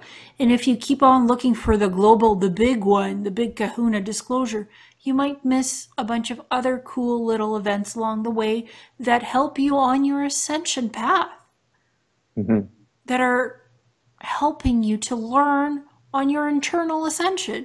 Like for me, I saw a geomagnetic storm, and it looked like I was on Mars because the whole environment, the sky was brown, brownish red. The earth, the plants were brownish red. It was an ultraviolet change in the color scheme of my environment. And the sun went pink, yellow, bright red, orangey. And I'm like, what the heck is this? Is this a solar or lunar eclipse? We just had one. What it feels different. And it got hot. And I'm like, wait a minute, in the middle of this event, I think it's a solar event of some sort. It's a solar flash. No, it wasn't a solar flash. It was geomagnetic storm. G1, the smallest kind. But the environment changed. Everything looked brownish red and purple and violet. Sort of reminded you of Mars. Yeah, totally. Because you and I have been on Mars. And I took pictures of the sun. I took pictures of my environment. I took video. My dad watched the video. And he said, oh my God, this looks like Mars. Yeah, Mars is like kind of like it looks like Arizona, except it's cold. Yeah, exactly. But it looks like Arizona. But it was freaking hot here in Kelowna because it was a geostorm. It was a solar sun event, not the solar flash. Like, but I still think it was one of my little mini events to witness because it helps on my ascension process path, on my spirituality, just to be witness to such an event. It's part of the spiritual process. Yeah, it is. It is subjective. You got objective reality, which we all participate in it. But when it comes to finding your own inner truth and meaning, it is subjective, and as it should be. Everyone should have. That's why Denny's motto on his channel: "Why is this true for you?" Like your answer is the most important. I like that. I like how it's like because this is something that needs to happen in this whole exopolitical community. The constant debating back and forth, like, oh, it's this way and it's that way, and it's it is really political. I know it's exopolitics, but it's really like all the infighting in the community, and it's like we need unity in the community because everyone needs to find their own truth based on their own experiences. Okay, and once you have your own experiences, you don't have to try to challenge people on every little thing because their experiences are going to be different. That's what subjective reality is. There's objective reality, but then on a certain level, it's subjective as well. So, and I've had a few people contact me and say, well, once you're on your spiritual path and journey, I'll know it when I see it, when you're doing it, and I'll talk to you again. I'm not sure what my spiritual path right now is or my journey. I'm just being in the moment, witnessing a bunch of cool events, talking to great people like you and other experiencers. So I'm not always clear on what my spiritual journey and path is. I'm not gonna wait around for other people to see what my path is.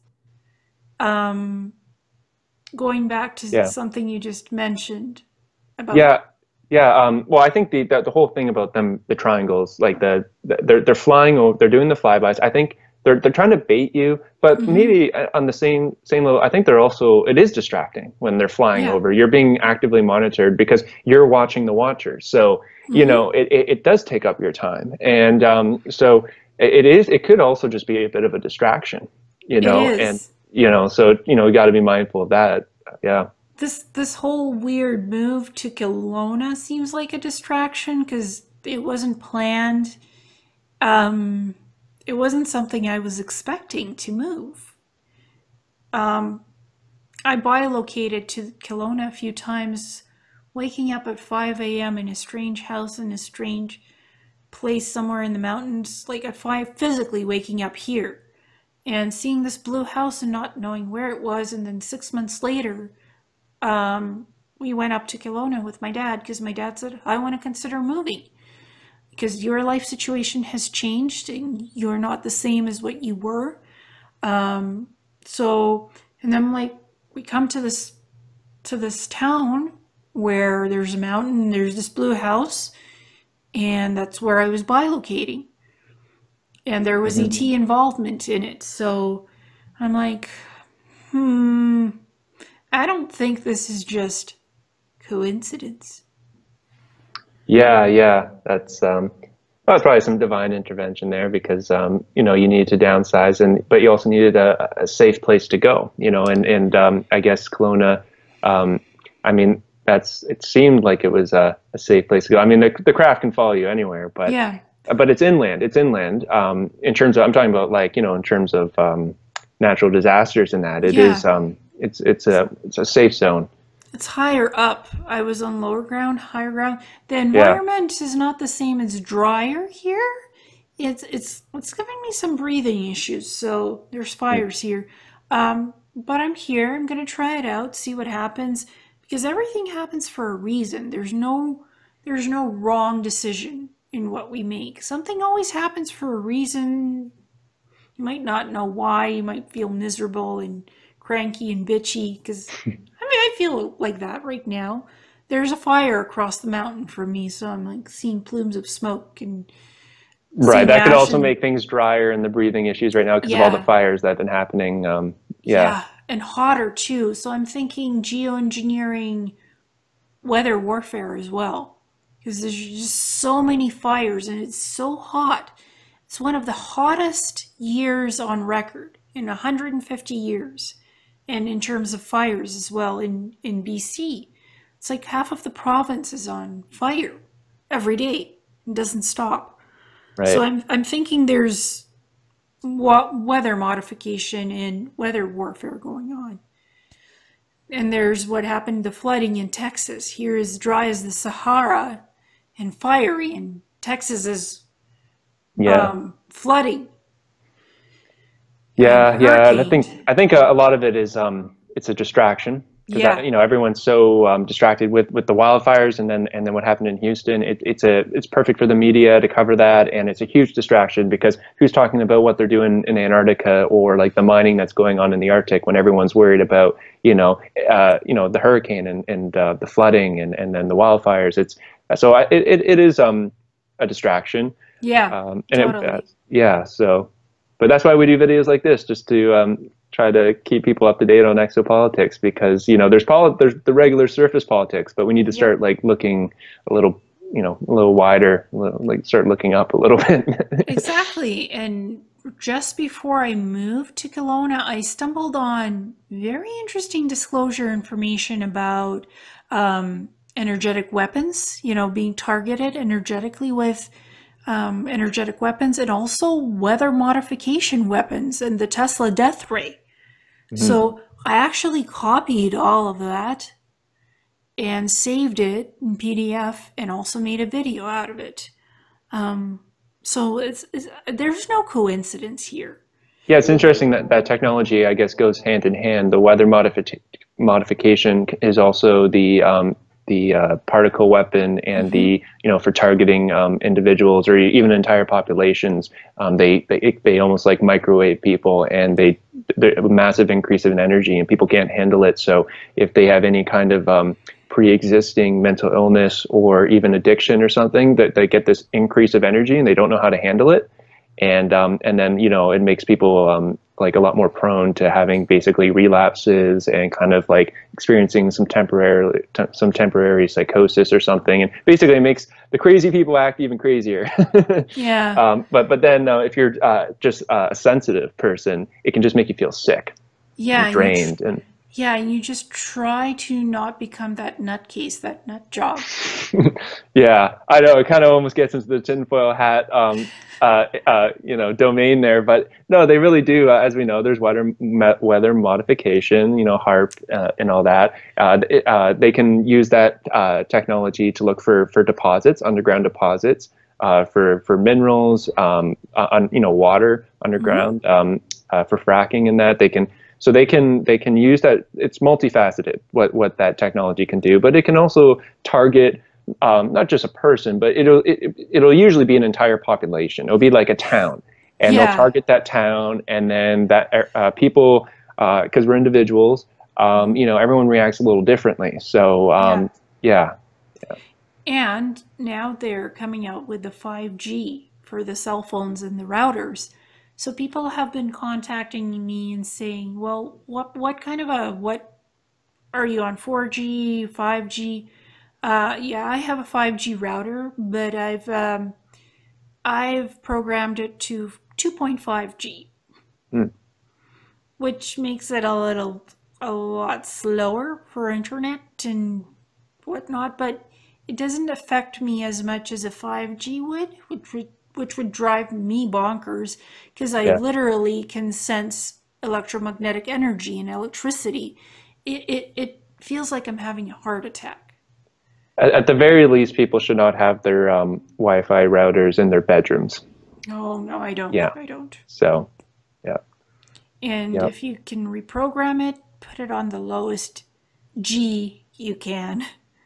Hmm. 2.5 will still give you internet and cell phone access, some speed, but it's not going to kill you per se, unless you're very sensitive to it, and then you just got to do what you got to do.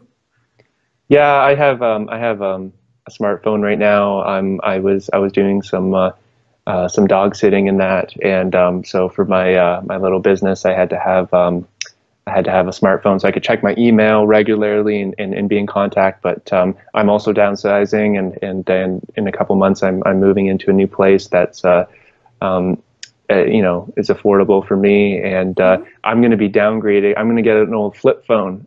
Just yeah. So like I don't have to worry about this 4G, 5G, whatever. I'm going to go back to just having the flip phone, and I'm not going to have it like on me all the time. I'm going to keep it far away from me, and Mm-hmm. I'm only going to use it when I go out to have that on me. And but I'm not going to be like texting on it, and because that's another thing. That the plasma screen, the touch Mm-hmm. screen.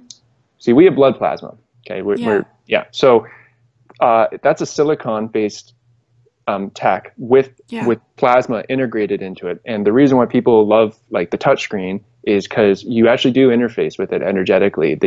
Your blood plasma and then the plasma screen, the touchscreen. So that is a really good way for a silicon-based life form to interface with like a what we are, which we have blood plasma. So Yeah. um, so in terms of the AI, that's one way the AI can actually very subtly not only track you, but also just like literally infect you a little bit. Like people are constantly on their phone, touching their phone. What happened was they were thinking about like microchipping people. I know that was like a big thing, like worried about the microchip, but they skip what? You Sorry. just pulled it out of my. That's what I was thinking of talking about. You just pulled it out of my Yeah, yeah, mind. how the smartphone, the touchscreen, that is the microchip. Yeah, the Because micro it's that they're physically gonna microchip people. They're no, already doing it in well, the well, US. they're doing it for like they're trying to sell it just for certain companies, just like to sign in and out and like so yeah, some people might actually because of the company they work for, they might actually get microchip, which is pretty crazy. But the most of the population, like even someone who isn't aware of this stuff, a lot of people are not going to go for the microchip, and they figured that out a while ago. So what they did is they brought in the touchscreen smartphone, and Mm-hmm. that way, because think about it, people are constantly on their phone and they're touching it constantly, and every Yeah. time you're touching it, like you are sending the AI can read your BIOS signal. And you're constantly interfacing and checking in with the AI. You're just checking in, checking in, checking in. Every time you Yep. touch that touchscreen, you're checking in with the AI. So it is the smartphone is the microchip. Yeah, your keyboard that's hooked up to your computer at home, to your laptop, your printer, you touch it, same thing. Electricity, your lamp, you touch your lamp, it's an electricity source. Your webcam, anything that's electronic can pass the AI signal. Yeah, it's static electricity can Yeah, pass it absolutely. exactly. So if you have a self awareness of it, you can mitigate it and not sit on that cell phone all day, not sit on that computer, not be by the Wi-Fi router, watching the TV, the smart TV as Hmm. well. So those, Yeah. if you're like sitting there in your headphones watching TV for 5 hours straight every night, that AI signal is gonna give you subliminals. And the AI is it's very much a time thief. Okay, so Yeah. what it does is what it's getting people to do is especially with Facebook. I mean, Facebook's great for networking and staying in touch with people, but what's happening is people are pouring all their thought energy and they're manifesting on Facebook and through social media instead of actually doing things like on their own. Okay, so Mm-hmm. like so if you have like an interest or whatever, people are manifesting on Facebook instead of actually going out and really doing those things. Okay, so they're Yeah. vicariously experiencing what they enjoy, but they're doing it in this virtual way. And it's a subtle time thief because Yep. even if you're just spending like a couple hours a day on Facebook, that's time you're not spending like in nature or even just like painting or drawing or whatever it is that actually gives you some kind of joy. It's a time thief. Yeah, you're hanging out in the virtual AI cloud of the internet. Yeah. Your energy is being taken up by reading what other people eat and do all day on Facebook. Because Facebook is like Pinterest, it is like Instagram, Hmm. like Twitter. There's so many other social networks just like Facebook. Yeah. YouTube is like Facebook as well, even bigger, because you can listen to what people are talking about, what people are doing, where they are live. You can hear them live now and live on Facebook. You can do live Yeah. chat. Exactly. So we're kind of getting sucked into this virtual reality in many ways, and but it is a time thief. It takes away from the time you might actually spend like physically trying to ascend. Like actually like working out and doing the meditation, doing the energy work. Actually, like what I mean, like doing the Yeah, cleansing and that. It's people. I know a lot of people are aware of this stuff, but they procrastinate. They think like okay, that they wake up, they go on Facebook, and then they think okay, well like tomorrow or maybe this weekend I'll like get around to actually working out or actually doing that cleanse. And I'm just because they get caught up and distracted on the Facebook. and there's the flip side of the coin. It lets us talk like this and put out our stuff too. So on Yeah. Facebook, people could find out, okay, well, they just did their video. It's now out. There's a link to it, and we can go and watch it on YouTube. And it's also on YouTube, and we can hear what they were talking about and discussing. So Hmm. it is a form of disclosure technology where it allows us to do what we're doing now, and it's also a form of distraction technology. So it Yeah. prevents us from doing your stuff as well. It's two-way streak. Yeah, it is. It's a double-edged sword, but it's the classic moderation, the middle path, moderation. Yeah. Not too much, not too little, and now I have to scratch my nose. Sorry.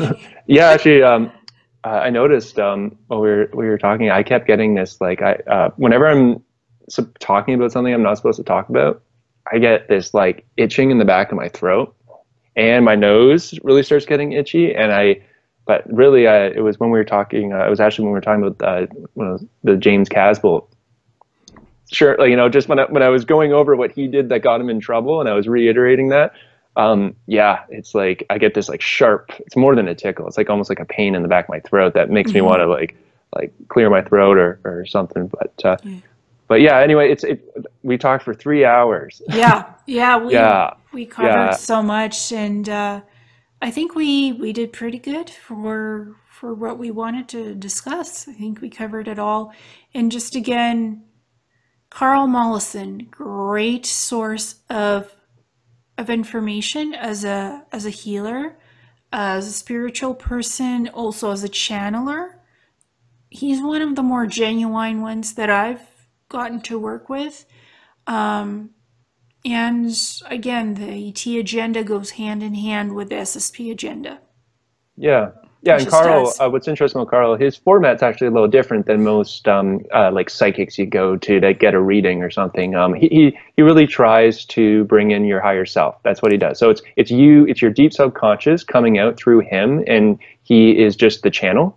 And but it's really just your higher self coming through, and it's almost like the quantum healing hypnosis session. It's facilitating very much so what quantum hypnosis does, where again it's your deep subconscious coming through, because we have our conscious mind, we got our filters on, Hmm. and we can uh, we can't help it, but sometimes we get lost in the conscious mind and we forget about that deep subconscious. And so Carl's a good person to go to if you really need some answers. Yeah, and I've had a quantum healing hypnosis session, and it really matters who the practitioner is, who's guiding you as well. The level of quality and it matters. Yeah, Really yeah, matters. we got to find someone you resonate with. You know, Yeah, and it's yeah, not cheap. Quantum healing hypnosis is like 300 to $600, so it's not cheap. Find the right practitioner and guide for you. Talk to them first before you just shell out the bucks. Talk to yeah. any practitioner, healer, a spiritual worker, energy mover, whatever. Talk to the people before giving the money away to make sure it's right for you. It just from my experience, I learned that.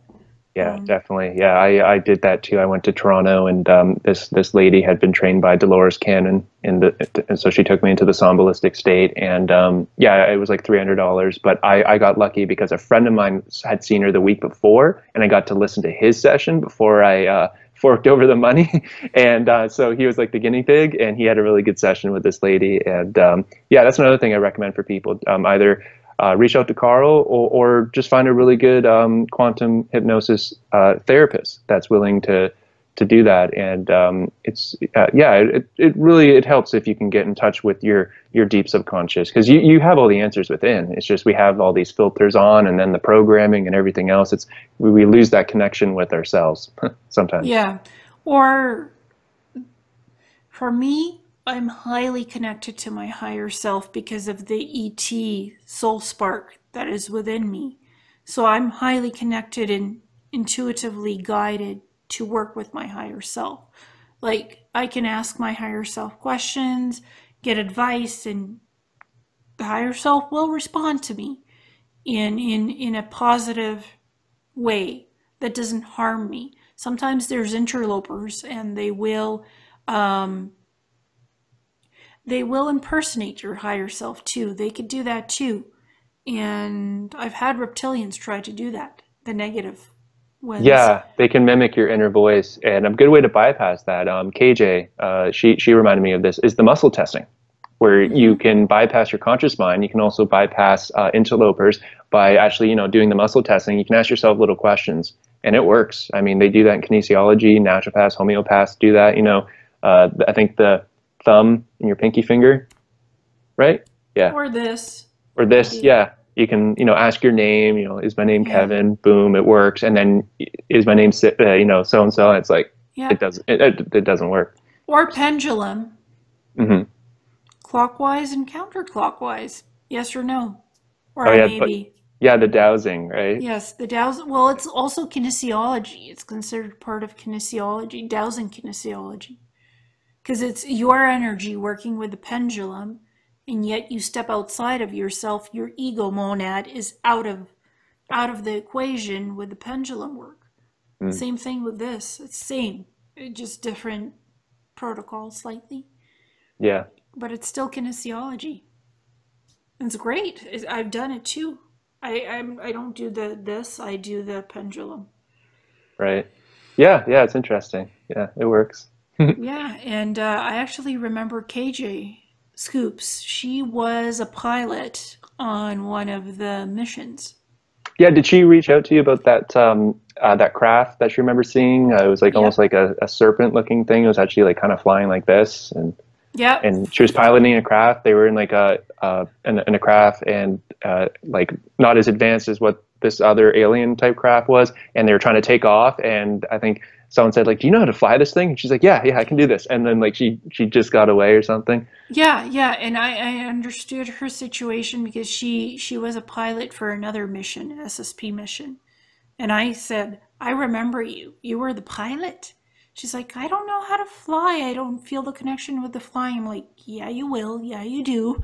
So there's now it pops up. She is a pilot. And I guess she had that block. And then what happened was, I guess one of her kids got one of those toy drones. Yeah, So yeah, she started flying it, and she was a natural, and she was, hovering it around the house, not crashing into anything. And then all of a sudden, that brought back her memory of like the piloting, just yeah, from playing with the remote controlled drone thing. So yeah, yeah. About half a year ago, I had a private chat with her. See, I'm scratching my nose again. I had a private chat with her and Sean Bond. mhm. And that was about 4 hours as well, recorded but never published because I honor people's privacy and what they tell me. And I told KJ that she had been on a mission with me and that she was the pilot for it. Um, and that was interesting. So I said, "I remember you as the pilot in an SSP mission." Ah, Mhm. there it goes again. Yeah, yeah. Usually it's my eyes and the back of my throat and my nose. Yeah. Yeah, yes. No, I get itchy when I talk about this stuff. Yeah. And I asked KJ, "Have you taken pilot lessons? Do you have a pilot's license?" "Nope, but I have an affinity to flying." So that's what at the time what she told me, and now the pilot stuff comes up. So it Yeah. makes sense. It makes perfect sense. It does. It does. Also, too, I was never a pilot, aside from doing the remote viewing drone stuff, but I was never actually a pilot. So what's interesting is my memory of her, um, talking with her the night before, in the underground barracks, and then she was just gone in the morning with three other people. That could be an example of like those three people could have been selected to be in like flight school for the piloting or something. And this is what I mean. Like they select people, as they're training you, they figure out what they're going to use you for. And then next thing you know, you wake up and those people are just transferred. They're gone. So I had that brief interaction with her. Yeah. And one of my jobs in the ICC was building Neuralink systems for the craft, for the ships to interact with the Neuralink implants in the assets' brains, in the pilot's brains. So it was like a Neuralink, neuroliving biological system of Neuralink implants interfacing with the Neuralink technological system that pilots the ships and controls the ship technology like life support, navigation, piloting, lights, whatever. So Yeah. basically, I was building that Neuralink technology, the interface technology into the ship that would then interface with the Neuralink implants of the pilot assets in the ICC who pilot those ships. And I was called an aeronautics specialist. Right. So you remember, yeah, KJ then she would have received those implants, I guess. She would have gone to Mars and been implanted I'm or not I'm not sure what her deal was. I just remember what I was doing with Neuralink implants and Neuralink systems interfaces for the ships for the ICC. Because I had Neuralink implants to pilot ships. They right. had implanted me so I could interface with the interface technology that I was building, basically. And I remember a lab with ship schematics on an ICC base, and that's actually in the presentation. Right. So, The laboratories on Mars, right? The mhm. cybernetic laboratories. But this was an aeronautics lab. This was Oh another yeah, on lab. your it's like your SSP resume, the Yeah, 60 years in the SSP. Yeah. I think they stuck me for 14 years in aeronautics, building Neuralink interface systems between ships and Neuralink implants in the assets' brains, the assets that were piloting the ships.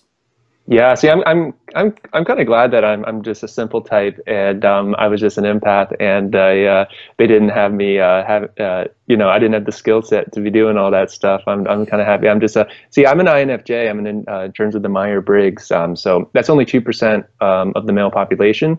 INFJ stands for introverted, intuitive, feeling, and then the J is judging. And all that means in Myers-Briggs is if you have a J at the end, it means that we're capable of making decisions. So, some people they can never make a decision, and even if they make a decision, they kind of regret it and they second guess themselves. If you have the J at the end, it just means that once you make a decision, the decision is made. But being an INFJ, that's actually one of the reasons why I was selected at 19 to be an empath, because basically I'm all right brain, and intuitive feeling. So I feel things out, which is for necessary to be an empath. But it's rare. It's like 1.8% of the male population, like less than 2% of the population are INFJs. It's basically I have a female personality. I'm all right brain. I'm intuitive. I'm feeling based. When I describe things, I don't say I think. I say I feel like this happened. Even when I describe things, I'll say like I feel like this is what happened. Whereas a typical male being more left brain analytical will say, well, I think this happened. Even subtleties on how we describe things. So. Exactly, and I'm very much an analyst. I'm very analytical. I'm an intuitive empath. I feel it, I think it, I experience it, then I make the decision. Like I look at everything from a 360-degree point of view before I make a decision. I have feminine energy, but I have a lot of masculine energy that is always at the forefront of who I am. If I had to guess, I would say you're probably like an IN. So I think you're somewhat introverted. Would you say so? Maybe like that would be the I. So INTJ. So thinking, judging. Not, Yeah. Yeah. So so that's introverted, intuitive, thinking, judging. Mm-hmm. Yeah. I'm also a Capricorn, so I'm very cynical, I'm very analytical, I'm very judgy. Judgment is at the forefront of everything that I do in terms of making decisions. Like I can't just make a decision like this. I have to look at everything. And Yeah, I'm even a Capricorn too. I think that's why you and I can talk so much, because yeah. I'm also a Capricorn, and we're really good at we like to evaluate the situation. Like we like to make informed decision. We need all the facts to make a decision. We're not impulsive. Like we can't just make like an impulsive choice. We want to be presented with all the facts, then we'll make the best decision. Well, I'd say I am very impulsive too, but I'm more intuitively inclined now than I was before, because your impulsiveness can get you into trouble if you don't think and feel before you make a decision. Think, feel, look, experience, then make it. Don't just jump through into the fire. Yeah. And burn in the pit. That's right. Intuitive, feeling, thinking, judging. Yeah, those are definitely your traits. Yeah. Yeah, well, I look at it. I always look from a darker perspective, never the lighter perspective at how things really are. First, I see the problems, the issues, the crap. Then I see the goodness side of it once. I see things from the darker spectrum, not the lighter spectrum. That's also just being a realist, I think. Like respect the danger and yeah. No, I go into the dark spectrum. I always look at the bad stuff first before I see the good stuff. Like always, always. So just being honest, I'm like, yeah, judgy, cynical. But I still try to find a good balance. So yeah, well, I mean, that's how you practice discernment. You just don't believe everything, and then you're open to everything, and you're discerning. yeah, exactly. You discern it so you don't get scooped up or eaten by the next ET that comes along. Mm-hmm. No thanks. I don't want to be eaten by something. I don't want to be infested by something. Well, hey, we're still here, so. Yeah, it's like, been there, done that, happened already. No thanks. That's how I'll finish off my end of it. Yeah, yeah, yeah. We're over 3 hours now, and it's 2:30 in the morning for me, and I do have to get up tomorrow, so Oh, I wow. should probably go. But this has been a really good chat. We covered a Yeah, lot. We yeah, covered a we lot. did. And Hmm. there's always something because there's memories that pop up. Even if you're not actively participating in the secret space program, you're not being abducted by reptilians, you're not, oops, being abducted by ETs. Reptilians love to abduct, yes, and the Greys. You're not having ET contacts. There's always memory that comes up. If you've had these before, you get memory flashes and recurrences. And if you talk to somebody, it could give you a perspective on why this happened. Yeah, yeah. I find when we have our chats, it helps bring stuff to the surface. Definitely. And to Yeah. understand it, because you might have a piece of the puzzle and I might have another piece of the puzzle, and when we put it together it gives us a greater understanding of what's going on, or what happened, or what's going to happen. Yeah.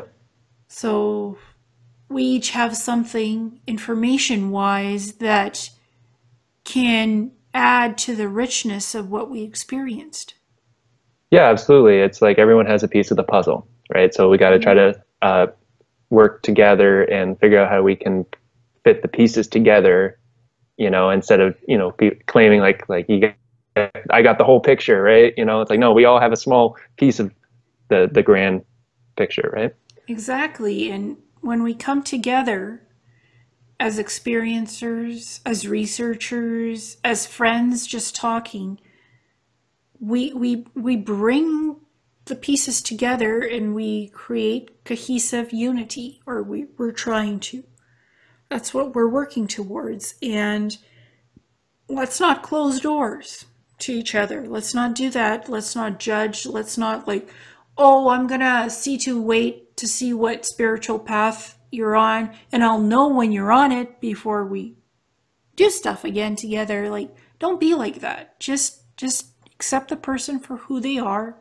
Be their friend. Be understanding, compassionate, and don't be the judge. Don't be that judge who closes the gate at the end of Yeah, the day. Just don't yeah. do that. Well, and the closed secret space program group on Facebook, I think that's a great place. And I have to, thank you to all the admins, and I know Penny does a lot of admin work there, because it's that's what we're trying to do in that group. Is we share. We're there to share. We're not there to challenge anybody. Not, it's there. It's a place to share. And Yeah, she's done a really good job of making that a safe place to share, and it not become a place where it's just constant debating back and forth. So exactly. It's a place to feel safe, welcomed, and understood. Because it's a group for SSP veterans. Doesn't matter whether you're 20 or 40 or 50. Because people think when you say veteran, you're an old person. No, in the SSP groups, um, you could be any age. yeah, Well, not 9 or 10. right. Yeah, 18. I think isn't Yeah. that the rule? Like you have to be 18 to join the group. I think, or Well, hopefully. the SSP took me when I was 15, 16. So, but the group, yeah, you Yeah, the have to Facebook be, group. Yeah, got to be an well, adult. you gotta be an adult. Yeah, the Yeah. SSP is, they even take kids sometimes. Well, So, that's just it. Like, so if you're 18 or 19, and so you join the Facebook group, yeah, if you could be a veteran, because if you were grabbed when you were 5 or 6 years old, then yeah, you've had experiences for 10 years. So, you know, exactly. yeah, My labs, Monarch Solutions, Kruger, Secret Space Program, Lower MIC, military industrial complex, shadow government, good ETs, humans, goodness knows it's all in the weird soup. yes, yes, the specter that is the SSP. Oh yeah, and Yeah. the ET abductions, ET contacts. It's always intermingled together. It's always, if one happened, the other probably happened too, in close in conjunction. Yep, it's all interconnected. I think it was Penny that did that chart. It was like that graph where it said like uh, ET abduction, and then like it goes through it, and it usually leads, even if it takes a couple lifetimes, but it always leads to SSP, and then like you're recalled and put back into the SSP, and then like you know that chart that she did, I think. Yeah, and Yeah, then you're guided to be the light worker to figure it all out. yeah, What's all this stuff? You take the shamanism, you take the magic, you take the crystal healing, the Reiki, the energy work, the massages, the crystals. It all helps you to remember what happened to you because yeah. it teaches you soul retrieval, it teaches you past life regression, it teaches you memory regression skills. When I studied my shamanism course with Native American shaman.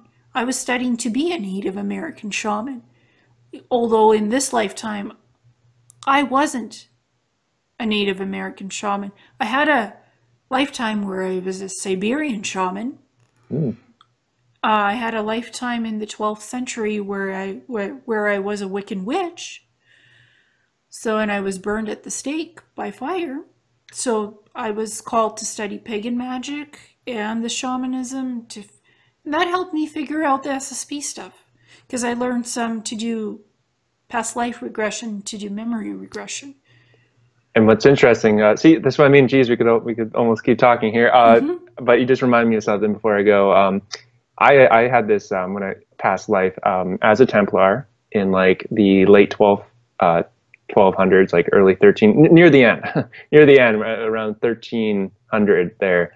And yeah, so I recalled this past life being a Templar, and this is how it's all like interconnected. So I'm doing this past life regression. I recall being a Templar, but then later on, years later, I start getting flashbacks, with Alara as a Templar being trained by the modern day ICC Templar. That secret society is still around, and now they're an ICC group. And now, isn't that strange that I had a past life as a Templar in the 12th century, and then in this century, I'm being trained by the modern day equivalent that survived. You know what I mean? Like it is, Mm-hmm. it's all interconnected. Yeah. But Yeah. anyway, And yeah. your someone in your family was in the military or Yeah, my mom's side, it was my great uncle Bill. He married into the family. He married my great great aunt, and he served in World War II in the Merchant Navy as a communications officer. And he also went on to Korea, and he became for his service, he became a third degree Freemason. And yeah, I posted in the group his RCN Royal Canadian Navy Masonic ring that he got for his service, and it's got it's a Solar Warden symbol. It has the winged sun disk with the lightning bolt going through it. It's very Egyptian. He married into the family, so he's mm-hmm. not a blood relative. But yeah, I guess technically I have that Navy World War II Navy connection because he was a communications officer that was doing the Morse code on the bridge. So he was interpreting the radio and doing the Morse code. And Yeah, yeah. and you have your Uma who remembers the German and stuff Yeah, too. then I have my Oma, and she grew up in Austria during World War II. And yeah, her dad, my great grandfather, he was a machinist in Austria, and so he was working in the ammunitions factory, actually designing the ammunition, and he was a machinist. And I love the detail because the Germans rated everything, like your performance, and he was the third best machinist in Austria. Like that's hilarious. Like I love the third best machinist in Austria. But yeah, so I got the World War, both sides, right? You got I got the German side of the family, and then I got in Canada, in the Navy connection there. So Yeah, and my grandmother in the Ukraine during World War II, when they occupied Ukraine, she was, they hit her, one of the German soldiers hit her on the head with a skillet and also tried to hit her father on the head. And she begged the German soldier not to hit her father, just literally like begged. and she was like 15, 16. And then later she went on to be a nurse and to actually take care of the abandoned children, the children of the German soldiers who had had affairs or raped the young women in the villages, the young Russian Ukrainian women who they, either consensually or not consensually, but those women had children, illegitimate children who they gave up in the orphanages.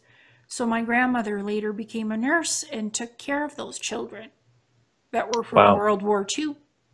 Yeah, yeah. In terms of this lifetime, people will probably, if they trace their lineage, their family tree, if they have SSP, not always, but if you have SSP related experiences, you'll typically find some kind of military connection, especially World War II, because that's when like the Fourth Reich took off and everything. So there's that weird connection. The SSP what I'm trying to say is the SSP are obsessed with families that have had any kind of role, even just a minor role in World War II. Mm-hmm. They will track those families. If you have family that served in the war, they will track your family, and sure enough, you'll become an abductee, and then that starts like that chart. And yeah. Yeah, and my great grandmother was psychic, and she used to do tea leaf readings in the village for clients, and they'd either give her a goat, a cow, milk. They get people Yeah, didn't barter. have Yeah. barter. They didn't have money. They'd give her something else, and she'd accept it because she wasn't in it or out for it to make money. She just wanted to help people. And one day she saw something horrible, psychically horrible, and she said, "I can't tell you what I saw. I won't take your whatever you're giving me, sorry." And never again did she do these psychic readings, because whatever she saw impacted her so much psychically that she had to stop. And she was spot on. She was never wrong. This woman was never wrong. And I got the psychic lineage from her. My mom and grandma were also very intuitive, and mom is still very intuitive. But I got the sensitive, intuitive empath bit from my great grandmother. And I see things too, energetically, sometimes see the future. So the SSP also goes after psychic lineages. Yeah, psychic assets, and then if there's some kind of World War II connection as well, then the odds kind of stack up in your favor, so to speak. But they're after psychics. I mean, that's what it really is. It's not about bloodline. It's not about a military connection. It's really about like going back to the beginning of the conversation. It's just they want someone who has the psi abilities for whatever reason. Yeah, and sometimes you just come back broken from this SSP stuff, emotionally, mentally, physically, ailments, whatnot, imbalances, chemical, emotional imbalances. And that's a huge indicator of it too. Yeah, I've been on a reverse sleep cycle since 2008, since the triangle flew over me the first time. I'm afraid to sleep at night. I go to bed usually pretty close to dawn, and I've been like that for almost 10 years now. So yeah, that's, it's hard to function on a reverse sleep cycle. It's hard to go to school. It's hard to work jobs. Mostly everything operates during the day for the most part, and it's hard to sleep during the day because I get woken up a lot. So, but yeah. Yeah, and I have a compromised autoimmune, endocrine, and nervous system, which makes it not so easy to function either. And sometimes I don't get any sleep. Sometimes I sleep for the whole day, and I have weird environmental stuff happen to me. So I'm not going to describe it, but that was part of the reptilian abductions and the SSP stuff. 60 years and back, you're like 92? Yeah, you're like 90. Well, you look great Yeah. for 90. Well, thank you. My vision is that of a 60-year-old. My optometrist told me that and prescribed funky glasses that I can't even wear because it hurts. It just hurts my eyes and my head. It's just the prescription is intense. So I'm like, I can't. I just squint sometimes. Well, it's funny. The other day, I was a friend of mine was we were watching one of my videos because I told him like, yeah, I went public about my experiences, and he's like, oh, really? So it's like, okay, fine, we'll watch one of my videos, and in the suggested links, I wanted to show him one of your videos as well. So I put on you, you're talking, and his dad walks in, okay, but it's a really open-minded guy, and and so I quickly kind of explain. I'm like, well, like she did a 60 and back, and to my surprise, his dad is watching you, and he's like dead serious. He said, "Oh my God, you're right. The way she talks, like her energy, the way she talks, she does not talk like a 30-year-old woman.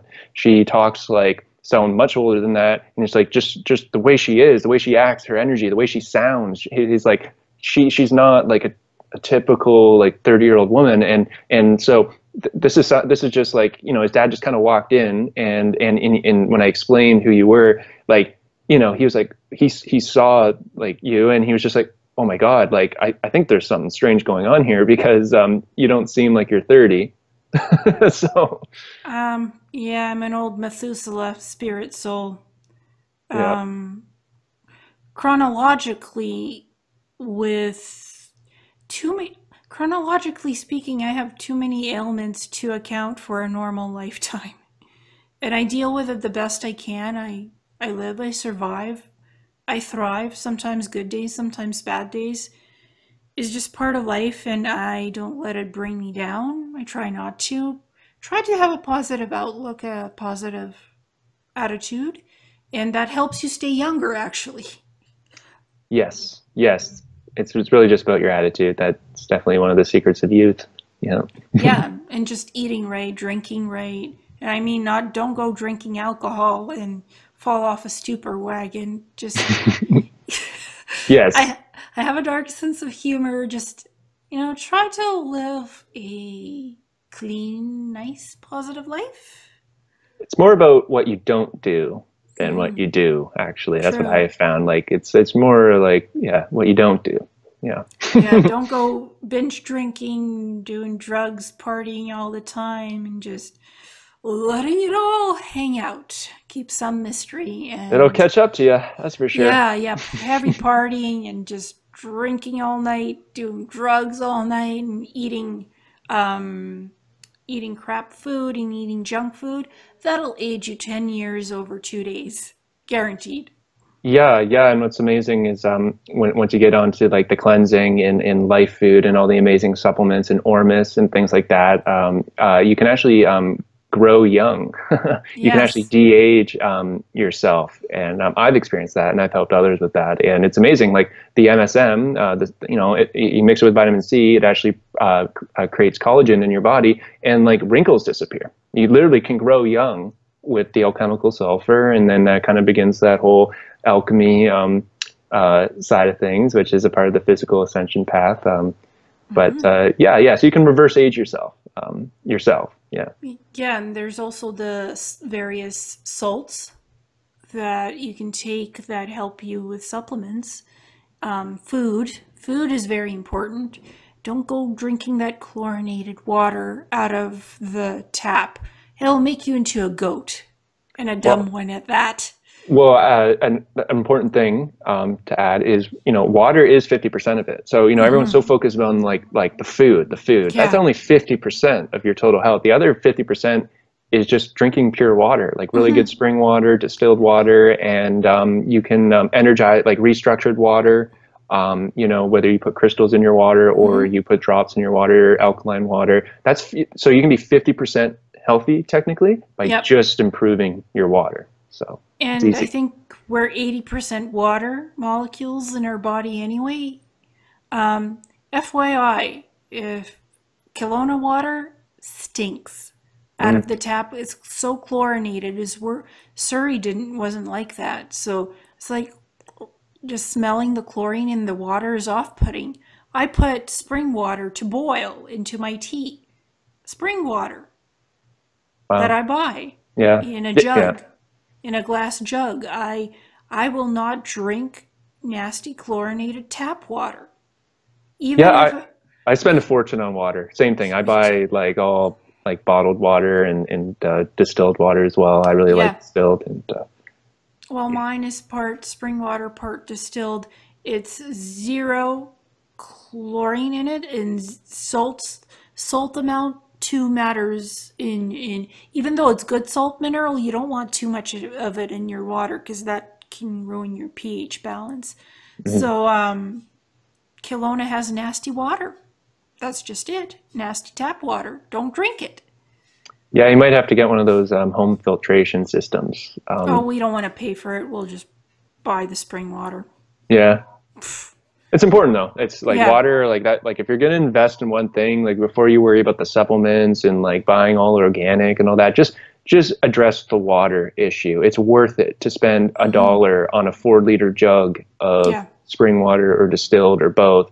And it like yeah, we're mostly water. We need it. It's the most important thing. I don't really even trust the filters. Some of them are so cheap assed. You just don't know what's good and what's not. You have to do a lot of research into the filters so you don't get your pineal gland calcified to the point where you can't remember who you are or what you're supposed to do tomorrow. And Yeah. sorry, I say it like it is. You drink the tap water, you turn into a stupid goat.